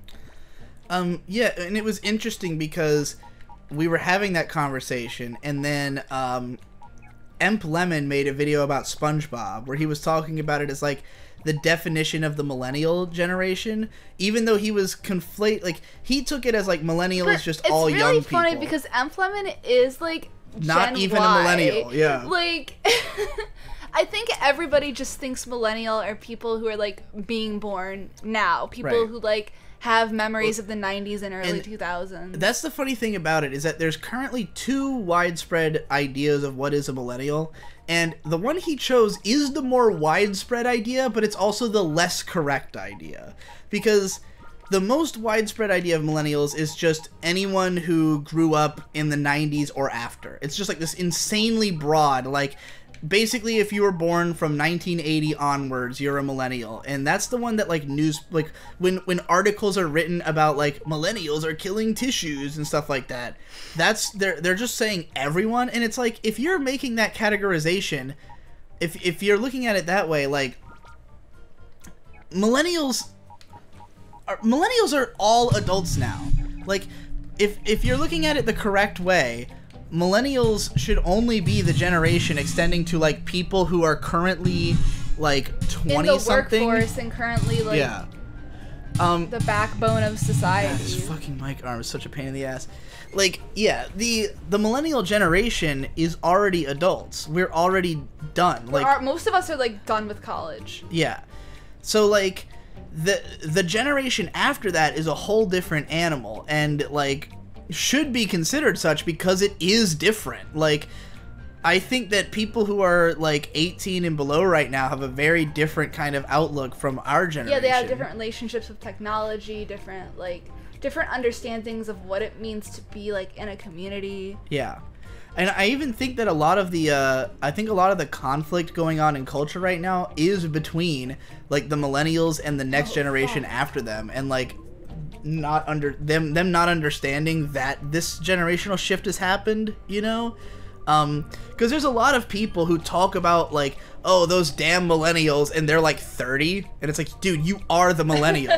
You are the millennials. Those people who you're mad at are a totally new generation who has nothing to do with you, you know? Yeah. We're already on like Gen Z. Like the kids that are being born now are like an entirely different generation. Yeah. As of like very recently, and they're gonna be the VR generation, you know? Yeah. Like the generation that grows up with VR as a normal They're gonna know conceit. how to fucking ride those mech suits. Oh yeah. Yeah. In World War III. So yeah, we were like debating over which people we knew were like either Gen X or Boomers or Millennials, because like going by date, because a lot of the time people have like a date range. They vary widely. Like, yeah, and I think it's unhelpful to think of it by date. It's more helpful to just think of it like, okay, date is like a good indicator, but it's like who is the person, and who are you know? like what generation do your parents belong to too? Yeah. So like there was an episode of the Dick Show where Dick Masterson was talking about how he is the oldest millennial because he was technically born like right on what is considered the cutoff date. And I think that he is the perfect person to consider, not so much the first millennial but the last Gen Xer, because his mindset is mostly very Gen X. He doesn't really act like people from my generation because he did not grow up on the internet. But he's been on the internet for so long because he knew younger people and because he was an early adopter that he relates to millennials really well. And that's why he has so many younger people on his show. Mm-hmm. And like, Granted, when he has, like, super young people, he feels more disconnected. If he has, like, an 18-year-old, he's not going to be able to talk to that guy as easily as he will with me, you know? But that's because I'm, like, you know, I'm on the later end of millennial, but, like, I can relate to both sides. Like, most of the media I consume is made by Gen Xers, you know? And, like, Gen Xers are all about, like, the meta. Like, because if you look at the stuff that came out in the 90s, shit like Clerks, the existence of Quentin Tarantino, that is Gen X art. It's people who were starting to say, hey, like, everything is pointless and I'm just gonna form a pastiche of things I like, you know? And, like, the message is always this kind of despondent nihilism, the Big Lebowski, big-time Gen X art. And, like, millennials, like me, grew up on that kind of art, but the stuff that we create goes even farther, because we already grew up with everything being meta and nothing mattering. So now it's like, well, that cynicism that they created with, we kind of are running back inwards and being sincere again because we're lost about ourselves. I would say that millennial art is almost always about the self more so than about society, because most of us are people who are like, society doesn't make sense anymore and we don't understand it. Like, they're people who are able to look back, because American society hasn't existed that long. Right. People are able to, like, look back at the history and, like, say, like, oh, we understand that this is how things are, even if their understanding is kind of, like, couched in misunderstandings. They're able to, like, look at society and say, like, oh, well, I care more about, like, us, and we're special. We're not like the rest. We're not gonna fuck up in the same ways that our parents did. I feel like Gen X art was always about kids who are depressed that they don't fit in finding their own purpose, whereas, like, millennial art is more about, like, kids who are depressed that they don't fit in just running away from society entirely. Yeah. Just being like, well, fuck it, we'll go to another world, you know? That's why millennials are all making, you know, all of our art is run to another world art, you know? Because we're just like, Earth is fucked, we have no place here, like, it doesn't understand us. But I think that'll change as we become the people running society, and the generation below us, I don't know what they're gonna be doing, because, like, they're only just now starting to make art, and, like, I mean, if we count Munchie as indicative of what the next art movement is going to be, it's going to be clusterpunk. It's going to be, like, where irony and sincerity have bled together so seamlessly that it's impossible to distinguish them anymore, you know? Yeah. And questioning the meaning of even doing so. But, and I mean, this is, again, all, like, really broad categorizations of this shit. Like, obviously there is no consistency that, like, every millennial makes this kind or that kind of art. It's just like it's sort of a broad cultural thing that you can observe by looking at all the stuff everyone's made and saying, like, well, what is the most indicative of how this is going? But, like, you know, when you look at the stuff that I really think that Gen Xers created, like, media, like, FUBU nerd media, for us, by us nerd media. You know, they created the idea of, like, hey, we nerds have gone and formed our own alternate society that can perpetuate itself. And then millennials grew up on the internet, and that was just a matter of course. To us, it was like, yeah, no shit, we can do that. Like, we have grown up in an alternate world, and maybe that's why we make alternate world media, because we grew up on the internet, which is an alternate world where our capabilities make more sense. Yeah, and our connections are more meaningful almost. Right. So, like, you know, I can relate to all this isekai shit because I went to another world and used my special powers to succeed, you know? Mm-hmm. But, like, for the next generation after that, it's gonna be like, they don't have to transport from our world to another one because they were born in that other world. And, they're, you know, for them, I don't know what to expect. I mean, I guess, because when you look at Munchie's art, it's just Earth, but, like, it's different, you know? Like, Rowdy Fuckers Cop Killers is set in New Milwaukee, where just, like, the slime fucking apocalypse has made everything crazy, and it's just, like, the world they grow up in is already fucking weird. For us, it's like, I have to escape my normie society into, like, a better world. And for them, it's just, no, the world has been fucked from day one because we grew up with the internet and a tablet in hand, you know? So I think that's what's going to be the indicative quality of the Gen Y growing into adulthood. And as they become, fuck this mic arm so hard. Jesus Christ. Anyway, is there anything else you wanted to say about the generation gaps? Basically just, like, what is a boomer and, like, why it's a meme. And that, like, it's weird to think, like, my dad is a boomer. He was, like, on the cusp. Very end of the But, boomers. like, when I think about these kind of generational, like, sections were created by marketers who are trying to understand, like, consumer habits of different people. Right. And when I think about my dad, I think about coupons. And that is, like, the most boomer thing possible. That is very boomer. Coupons are very boomer. Gen Xers still had them, but probably not to the same extent. Like, yeah, I mean, I think, like my grandma's a big... My grandma... When I think boomers, I just think of my grandma, Mima, even though, like, I think she was probably born slightly before, because I think she was born in, like, 39 or something like that. But she definitely grew up with, like, full-blown boomer mentality, and, like, she is my personal emblem of, like... Because of the fact that my grandma's personality is very much is about performing norminess. Like, my grandma does not have a real personality. She just performs the personality she thinks she's supposed to have. You know?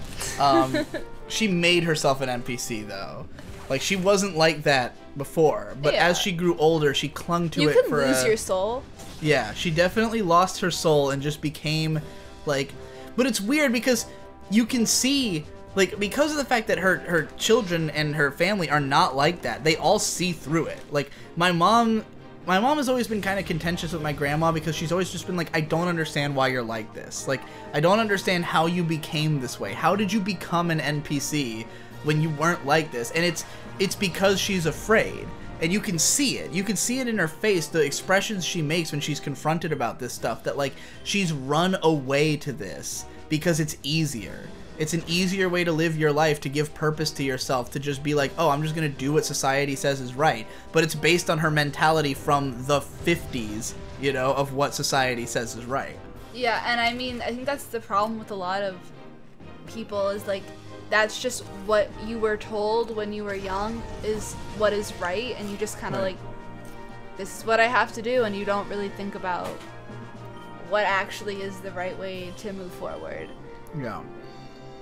That's another reason I think that you and I, we perfectly represent, in fact, you especially represent perfectly the end of the millennial generation, because I think the millennials are all people who had something, like, we all had this mentality of what the world was supposed to be, and then we grew up and it wasn't like that, and we were all just fucking lost and confused. The generation after us already saw the millennials go through that, and they take it for granted that it's all fucked. Yeah. Like, for me and you, we had to grow up and, like, learn and go like, oh, it was all a meme? Oh, you mean I don't have to live the life my parents told me I had to live? You mean I don't have to go to college? You mean all my friends who went to college are fucked now? Oh, I see. Well, this would have been nice to know. Yeah. And then, like, the generation right below us saw this happen to us and is like, yeah, I'm not fucking dealing with that. You know? And that's why, like, my youngest brother Shade and your youngest brother at Big Dig. Big Dig. No, I'm Big Dig. He's Big Weed. Big Weed, yeah. No, he's Lil Bull. Lil Bull, yeah. Lil Bull. My brother Shade, your brother Lil Bull. They both went to, like, 1 year of college and were like, fuck this. They I think your brother did a semester. Shade? Yeah, no, my brother did 2 semesters. Shade also did 2 semesters. They both did 2 semesters and went, not happening, because they saw us drop out and us go through, like, this extended existential crisis of, like, oh my god, like, my parents think, like, our parents still don't really get it. They still think college is important, but, like, we've watched everyone we know fail. You know? Everyone either buy into the meme and, like, are in competition with each other, making less money than you're making, being stressed out, and just, like, constantly feeling like they have to compete and show off to other people, and it's like, this isn't a meaningful existence. Or just people who like have given up, like have had mental breakdowns and just like, I can't do this job that I spent like my whole life preparing for. Right. Oh, that's why I think Gen Z is going to be fascinating, because they're going to be the kids raised by the millennials who were disenfranchised to the previous system. So I don't think any Gen Z kids are going to come up feeling like they have to go to college, and this is what's going to dismantle college eventually. Because college is so deeply broken that it obviously will fall. Yeah. Like, you can't build a structure that fucks over everybody and have it stand forever. The way it exists now will not, like, we won't take it for granted, like, the same way that we have, like, just it being, like, something that always exists and something you're expected to do if you're smart. It'll be like, this is a gateway to getting a career in medicine. Like, I'm going to tell you right now, here's some predictions. First of all, by the time our kids are leaving high school, one, all college except for private universities will be free. I have great balls to catch an Entei. Well, good luck. It's possible. I've seen people catch like Mewtwo in a Pokeball. I have him like at like 2 health. And paralyzed. Yeah. Do you have anybody who can put him to sleep? He's paralyzed. Oh, you can't be sleeped and paralyzed? Have you ever played Pokemon? I wasn't sure which combinations are allowed to be. You can only have one status effect. But there's some status effects that don't count as that kind of status effect. Yeah, but any one with a name under it, like any of the main status effects, you like watch. I'm gonna try to put him to sleep. But you can confuse him, right? But if I confuse him, he'll just hurt himself. Oh yeah, he could kill himself. Anyway, so yeah, I think by the time our kids are college aged, one, anything that's not a private school will be free. Two, textbooks will no longer be a thing, because everything will be done online. E-books, yeah, and you won't have to. Like, I think college will be almost entirely free because so few people will want to do it at that point. Like, I mean, state college is already free in New York State. Yeah, and that's where it's gonna go. And now I'm paying off all my debt from state college. Like. Yep. Yeah. If I had gone like 2 years later, it would have been free. Yeah. If Victor had gone to college 2 years later, the film program would have been real. They would have actually had, like, they literally didn't even have a film program when he went there for film. And the second he graduated, they had a film program. And, like, a serious one, you know? It's just the way the cookie crumbles. Millennials got fucked. Victor's probably, like, I mean, you and Victor are both, like, back-end millennial, you know? Like, we were the experiment. And you and him have very similar, like, you have very similar results, I feel like, to what happened with your college. Like, you both have a similar, like, mindset about what college was. Nigger! I'm gonna turn the game off and restart. You saved before this, right? I saved... I don't remember when I saved. I think you saved after that last fight. I don't know. I think I did too. I think you saved after every fight, didn't you? I healed. Oh. Well, let's find out. Let's find out if you have to do all fucking 10 fights again. No, not all 10. I might have to do all 10. By the way, this company, Genius Sonority, is what developed this game. They were specifically made to make console Pokemon games. It was like a group. I was just researching this. They're a group established to make console. I don't think so, but they made the Colosseum in XD, and then they made some like. Yeah, I have to fight all 10 again. Why would you not save before the boss? Before you had to catch a Pokemon? I kind of just figured that I would die, you know? Not that he would kill himself. Well, this will be fun to watch again. I mean, I don't mind refighting those trainers. It's whatever. Okay. Why wouldn't I save? It only took an hour. This is what happened when I played the game the first time I played it, too. Like, yeah. How are you supposed to know there's gonna be a big bad shadow Pokemon? I would just save after every fight. A big bad Entei, no less, like, in the early game. Anyways. What kind of fucking Pokemon game has Entei in early game, though? So, the other thing I wanted to talk about is kind of related to this subject we've been discussing. and it was in response to something Victor said on the latest Vic and Hope, which was the Talk to Your Mom episode, I think. Pretty good episode. But there's one part where Victor made a comment about me having been smart and lazy. The ultimate combination. The yeah. And man, I want to get into this. I'm sure I've probably touched on this before, but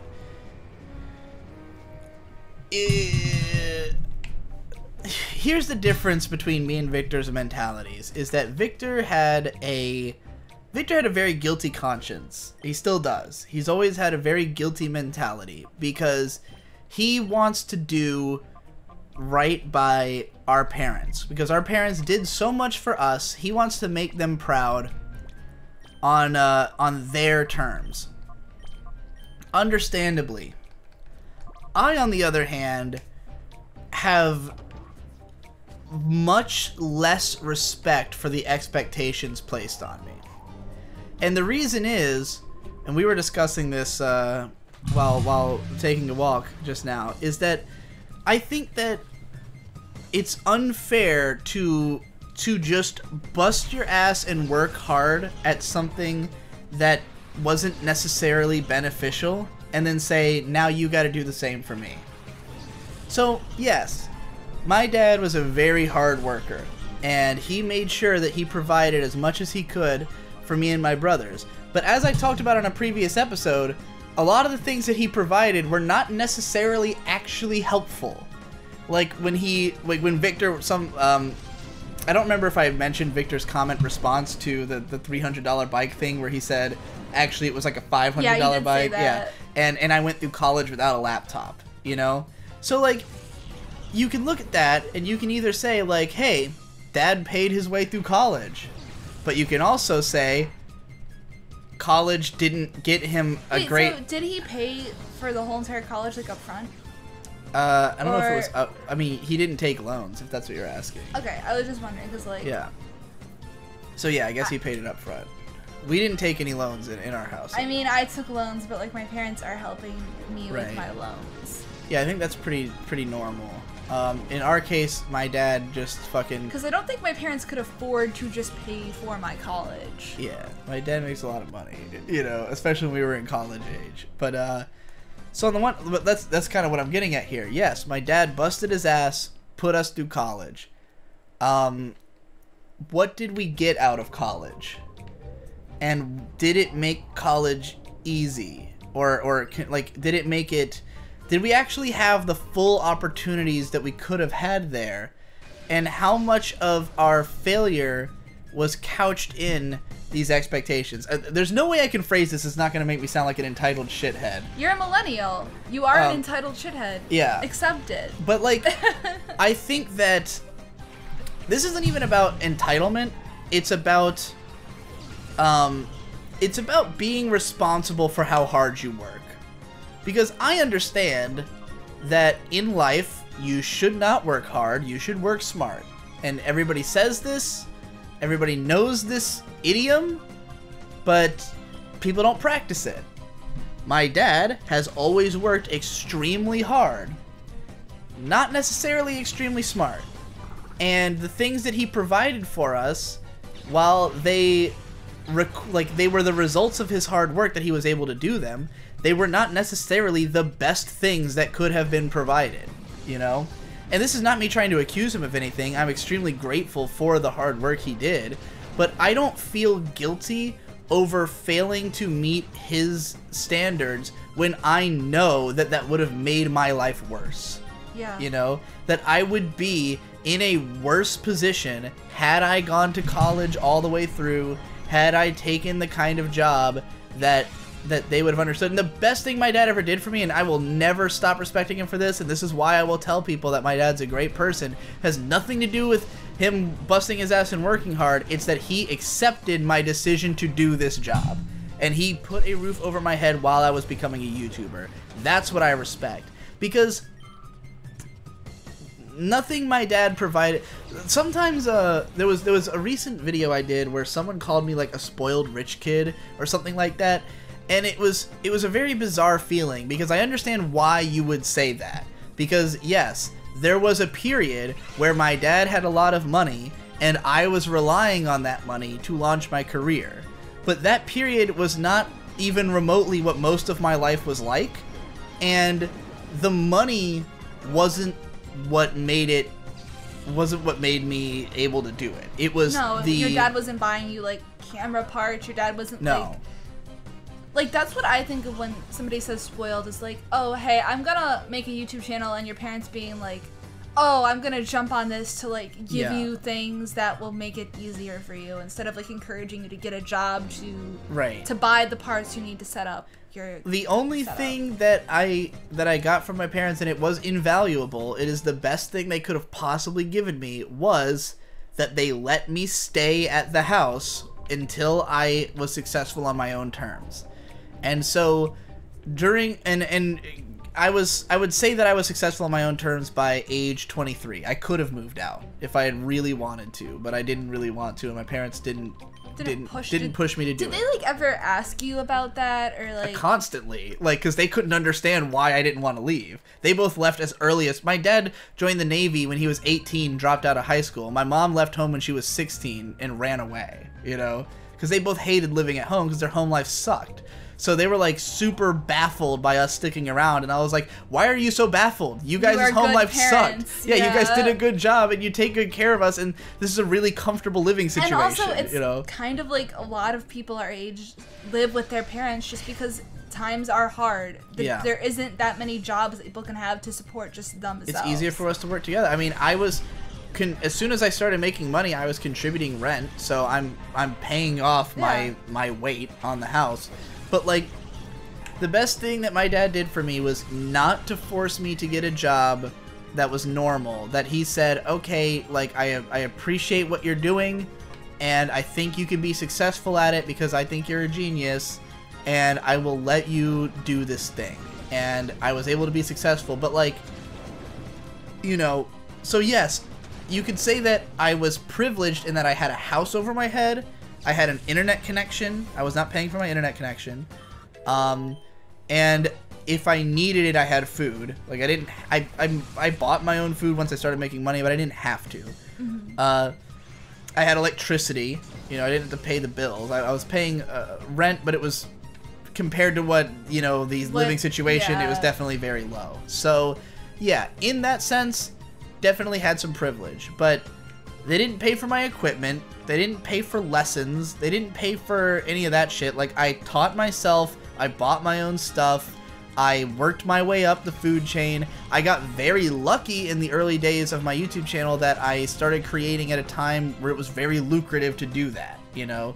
But, like, everything I have, I built out of my understanding of the medium, my practice, you know? And the biggest thing that they provided for me was understanding and encouragement. And that is, I legitimately consider that a major privilege because most people don't get that from their parents. Yeah. And, like, so when I call myself privileged and I acknowledge privilege, that's what I'm talking about. Not monetary or anything like that, because my family was not rich until my dad became a GM at the dealership in like 06 and worked his way up from there, and we started making a lot of money. And even then we weren't rich, you know. My dad had to pay off a shit ton of debt, so it wasn't until like 5 years into him having that job that he could even like spend freely, you know. Yeah. And so, like, yeah, it's not like I grew up with just like mountains of money. I grew up in a situation where the financial situation of the house was constantly changing, you know. And so, like, so I look at it like, yeah, my dad busted his ass all the time, and he did it out of love for us. But again, he didn't work smart, he worked hard, and there was a lot of times where a lot of the decisions my parents made led to all the problems I have in my life. The fact that we moved constantly is where most of my social ineptitude comes from. It's why I don't know how to make connections with people. My parents didn't teach me anything about being an adult. They didn't teach me how to move out on my own. They didn't teach me how to take care of myself. They didn't teach me health. You know, because my parents always drank soda, I grew up drinking nothing but soda, and now all I drink is soda, and it's hard to break out of that habit. And like, you know, I'm old enough to take responsibility. I'm not blaming them for the fact that I drink soda now, but like, I was raised on fast food and soda, and that was bad for my growth and development. It's probably why I grew up so shrimpy, and I didn't, you know, I wasn't consuming foods that would make me grow bigger and stronger. Eat those whole you know, grains exactly, and because water. I was allowed to just eat whatever I wanted, and there was no discipline in the household. And like, you know, there's a lot of things that people look at millennials and they say, oh, they're lazy. Well, what did their parents teach them about success skills? You know, like, you don't just learn those out of nowhere. Your parent, like, someone has to educate you, or else there's no reason. You can't just look at somebody and say, oh, you're unsuccessful, you must be lazy. No, you don't even know. Like, nobody wants to be unsuccessful. They just don't understand how to be successful because nobody's teaching them. Or they don't believe that they can be successful. Right. And like, my parents didn't know how to teach those lessons because the only thing they knew is how to work hard, because they came from bad backgrounds. Their parents didn't teach them anything or take care of them, you know? My mom was number 5 out of 6 siblings and a single mother for most of her life, you know? Revolving door of her mom's boyfriends who she, you know, always had like weird strained relationships with. Her sisters were all fucking at each other's throats all the time. Like, she didn't have food on the table at home, you know? Her life was not good.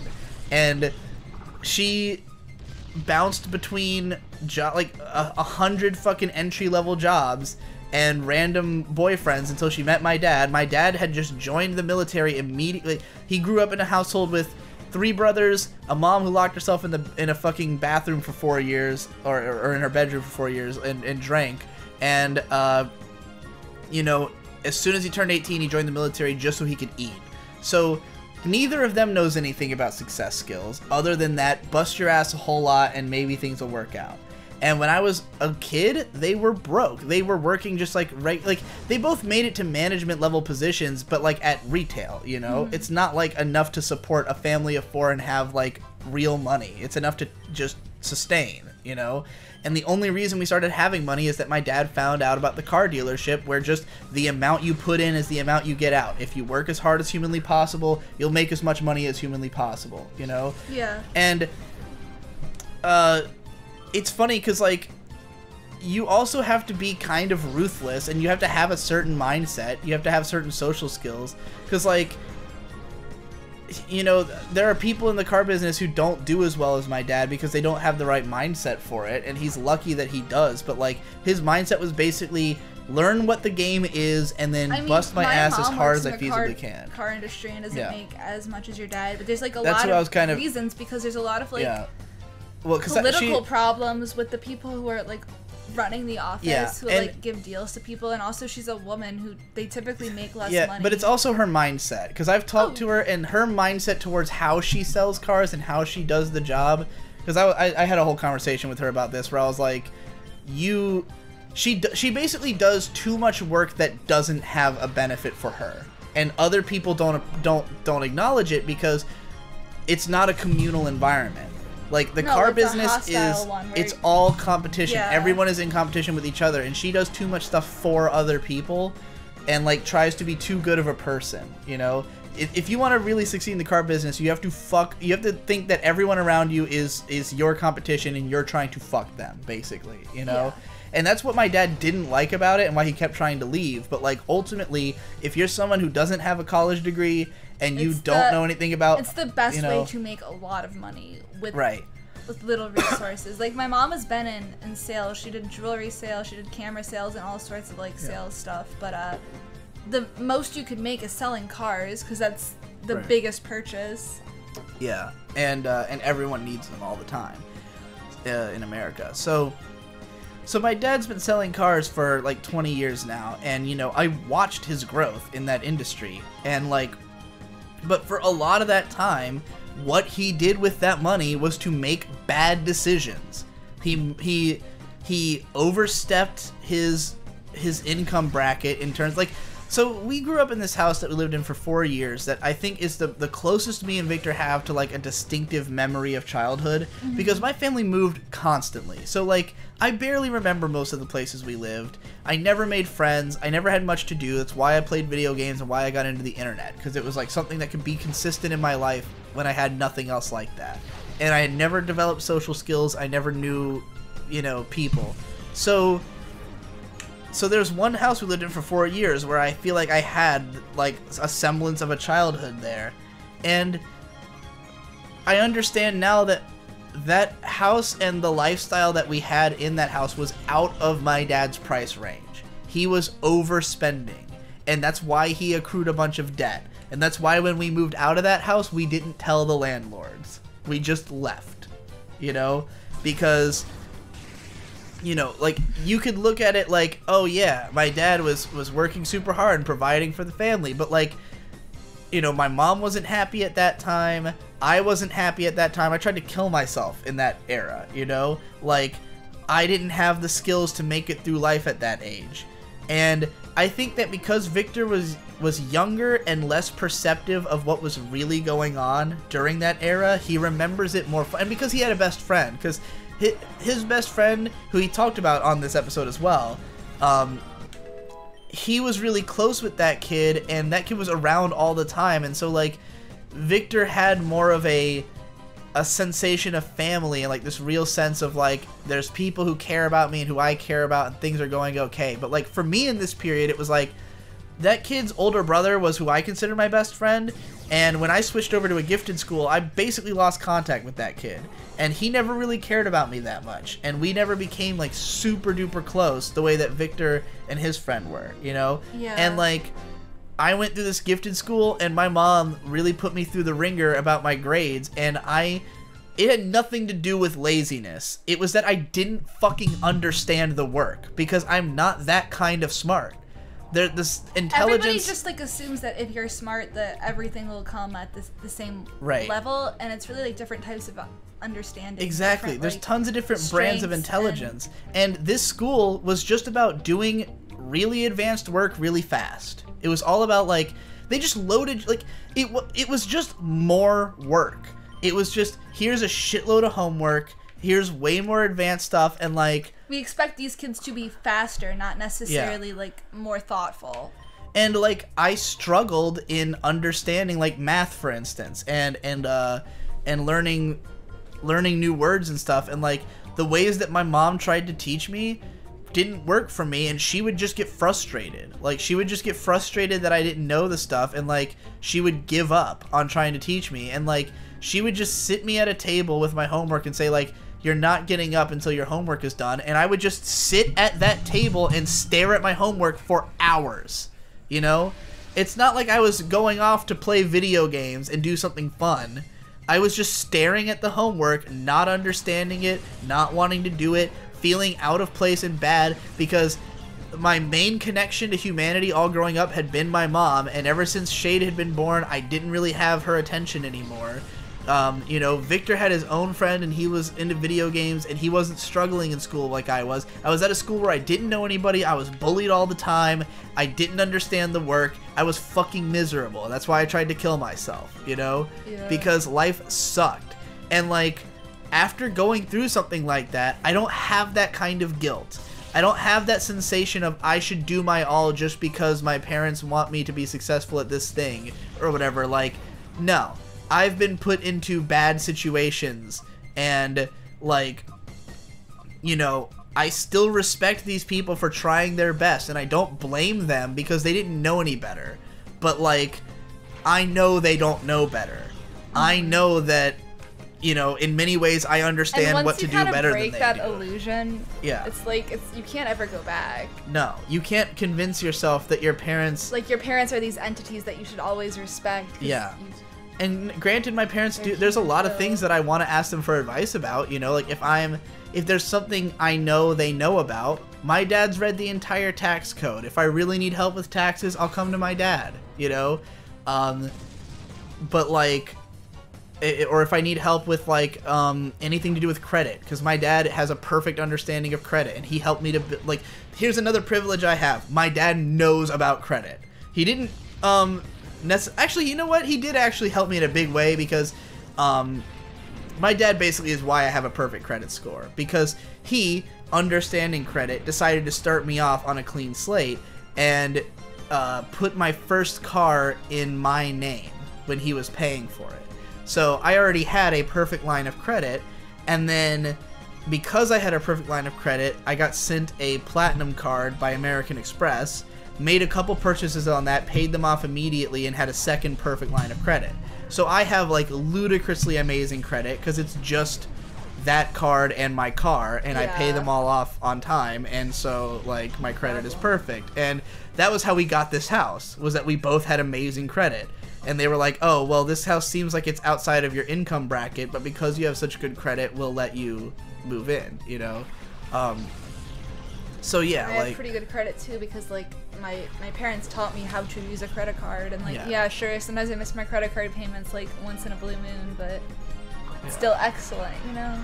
Yeah, you pay it off eventually. You don't just let it fester. I don't like buy things I know I don't have the money for immediately either. Yeah. It's like, well, I sure don't want to spend all of my money, so I literally have only ever used a credit card for the sake of opening that line of credit and then never again.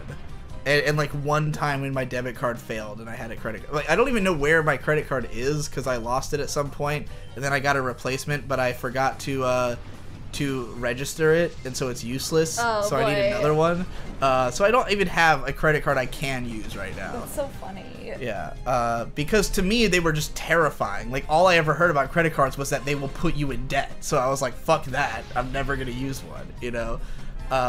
Yeah, we just like have people come to our school to like give a speech about how they use their credit card too many times and like fucked their life up. Yeah. And it's like, you need to have credit though to buy anything. Like, and that's something they need to also teach you, and they don't. Is that like, hey, yeah, don't like, use your credit card like crazy, but if you don't have good credit, you can't get anything. How much money that you have. Like, don't spend more money than you have. Don't think that you're just gonna get it back because that's how you build a hole you can't get yourself out of, and it's obvious. Yeah. So like, so yeah, like, when you say like I'm smart but lazy, I'm obviously not lazy because I'm the hardest working man on YouTube, on anime YouTube at least. I'm not the hardest working man on YouTube. It's probably PewDiePie, but like, I bust my fucking ass at things I care about. And you could look at my high school career and say, wow, you got a 1.9 GPA in the 11th grade. You were really lazy. Or you could look at my anime blog and say, wow, you posted 59 times in the month of February. You really busted your ass, you know? Because guess when I wrote all those blog posts? During class. That's what I was doing instead of class. Because I thought... You're a bad student, you're not lazy. But right. You know. Because I thought school was a fucking waste of time because I wanted to drop out. In 11th grade, I was determined to drop out. So what did I do throughout each class? And the reason I wanted to drop out is because I got fucked by my guidance counselor. Because that year, I went into 11th grade intending to do everything right. I was like, I'm going to go to a good college. I'm going to do all the stuff. I'm going to go to the ATC building where they fucking, you know, put you on the college fast track. I'm going to take advanced classes. I'm going to do all this shit. And then I got there and my guidance counselor went, oh, you can't actually do that because you failed Algebra 2 last year because of the fact that you transferred schools in the middle of it. Or no, I didn't fail Algebra 2. It was that, like, I wasn't on... It was like, there was some fucking really bullshit reason. Basically, the long and short of it is that she had forgotten to sign me up for it and didn't and tried to think of an excuse for why I wasn't gonna go, you know? And so, I got fucked so hard out of being able to do it that I was just like, fuck it, I'm dropping out. Like, there's no victory for me here. Like, I'm just getting screwed by the system and I'm never gonna win. So, instead of doing schoolwork, I wrote anime blog posts. And guess what I now make middle class income doing? Writing anime blog posts. It's like, yeah, I was never smart and lazy. I was smart and saw that this was a waste of fucking time, which is what being smart is, you know? Yeah. So, I mean, you can be smart and find a reason to do schoolwork, but the kind of smart I was the kind of smart that looked at it and said, this is bigger jail than I just got out of. What am I gonna do? Run around like I'm a teeny bopper somewhere for somebody else's money? I make the money, man. I roll the nickels. The game is mine. I deal the cards. Beware! You know why? Because I close my eyes and seize it, I clench my fists and beat it, I light my torch and burn it, and I am the beast I worship. Good shit. Yeah. Good shit. That was a passionate rant. I'm fucking hot. I'm pretty hot too. I guess I could turn on the AC, but it made the audio real fucky in the last episode. Yeah, let's not do that. Anything else on your mind? My eyes are starting to bleed. I've been staring at the screen too long. Do you wanna stop? Do you wanna save and stop? I'm at a save point right now. I'm halfway done with the 10 trainers that that you already beat. It's okay. It's all good. I started the game off with getting Hitmontop, so yeah, we made a progress unit. All right, everybody. See you next time.